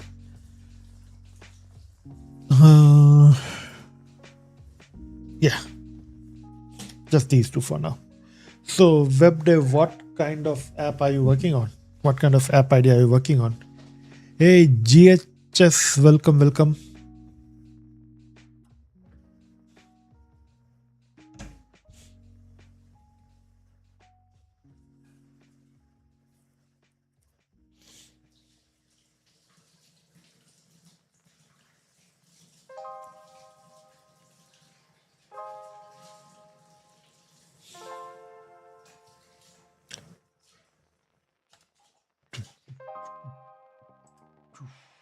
I think after this change, I think I'm going to call it a day after this change.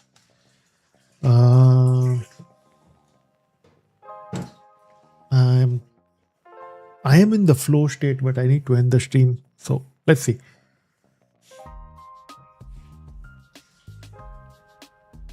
Or maybe I'll migrate the components to pages and then change it. I don't know. Let's see. Once I make sure the bugs are fixed. Okay, let's see. So refresh. Okay. Host a game. Okay. So now we have the game code. If we go here, join a game code, join. Okay. So now the host will assign psychic, which is GVD2, psychic is GVD2, and start the game. So we have a dial. Okay, just give me a second, guys.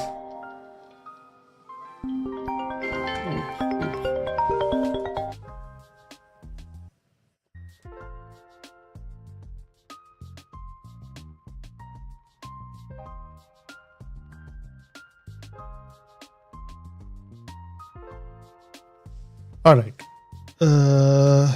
So this is correct. This is wrong. This is... Damn it.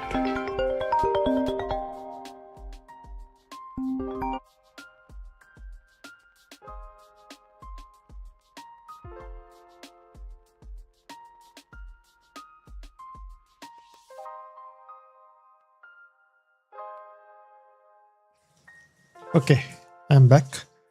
So this is wrong. This is wrong.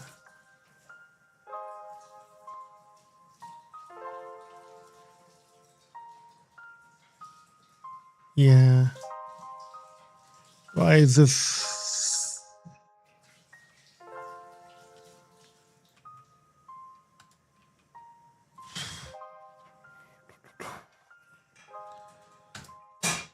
Uh,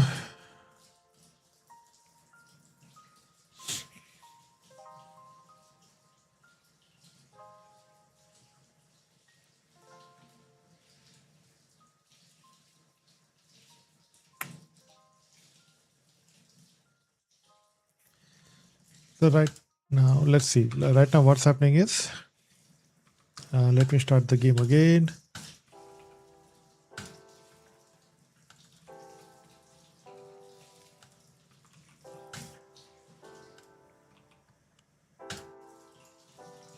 So we assign a psychic and we say start a game. So right now psychic is not seeing the dials, not seeing the gradients, unless the gradients are not seeing the gradient. Let's fix one back at a time.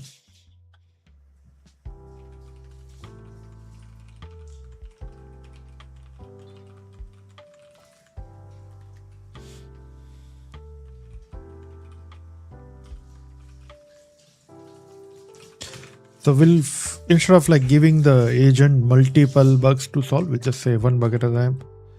Psychic is not, psychic, the gradients are not visible.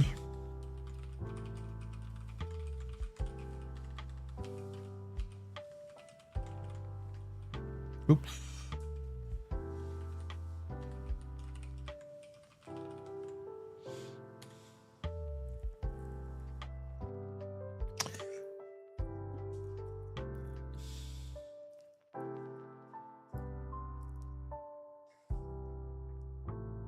I think it went into this rant during the last change, and that's where it messed up the game settings. And that's what agents do. That's the sad part, unfortunately. Unless we have a proper agents MD. But for now, we'll just like ram it to fix this, and then we'll think about next steps.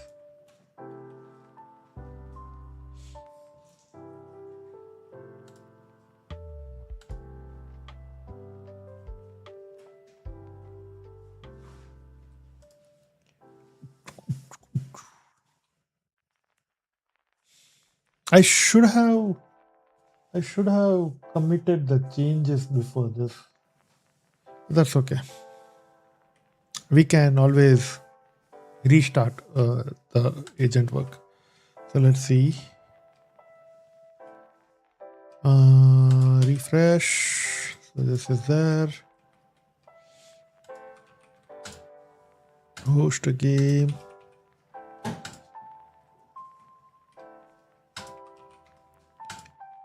Join a game. Join a game. Wait, what? Oh, it's this thing. Join a game. All right. So we have this. We'll assign a psychic.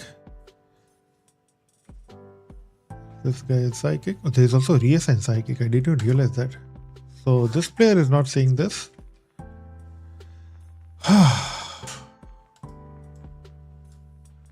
There is an error.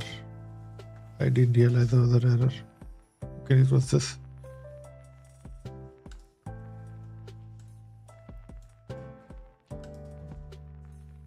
Fail to join game?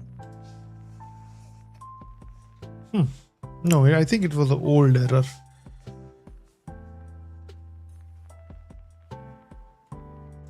So it keeps on applying this.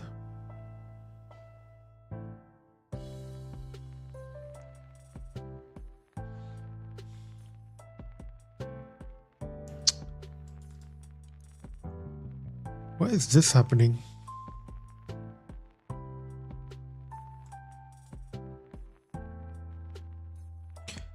Wait.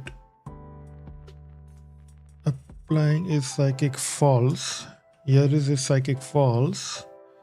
Here is also is psychic false.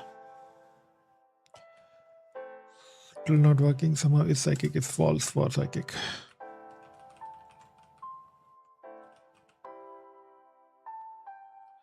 Working is psychic is false even for psychic.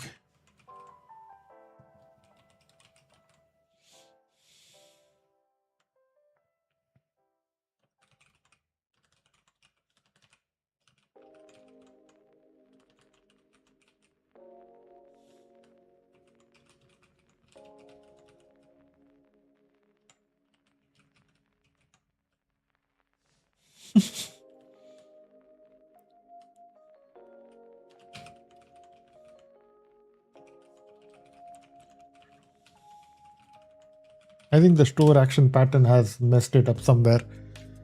So that's what I'm going to tell the agent.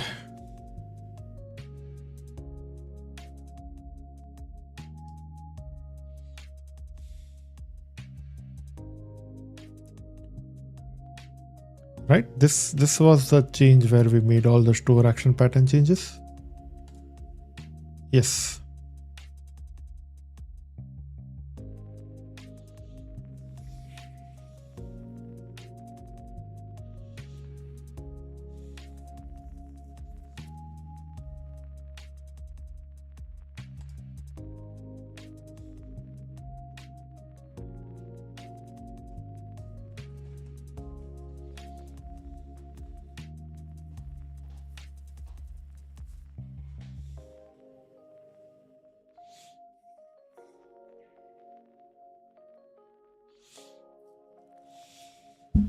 Okay. Let's see. New game. New game. Okay. Let this guy host the game now. Initialize. Game code. Join a game. Game code. Join a game. Assign psychic. Psychic is this guy. Okay. Start game. Very good. Perfect. Perfect. Everything is working. Perfect. There you go. There you go. Perfect. Perfect. Perfect. Okay. Oops. Didn't mean to do that. Whew.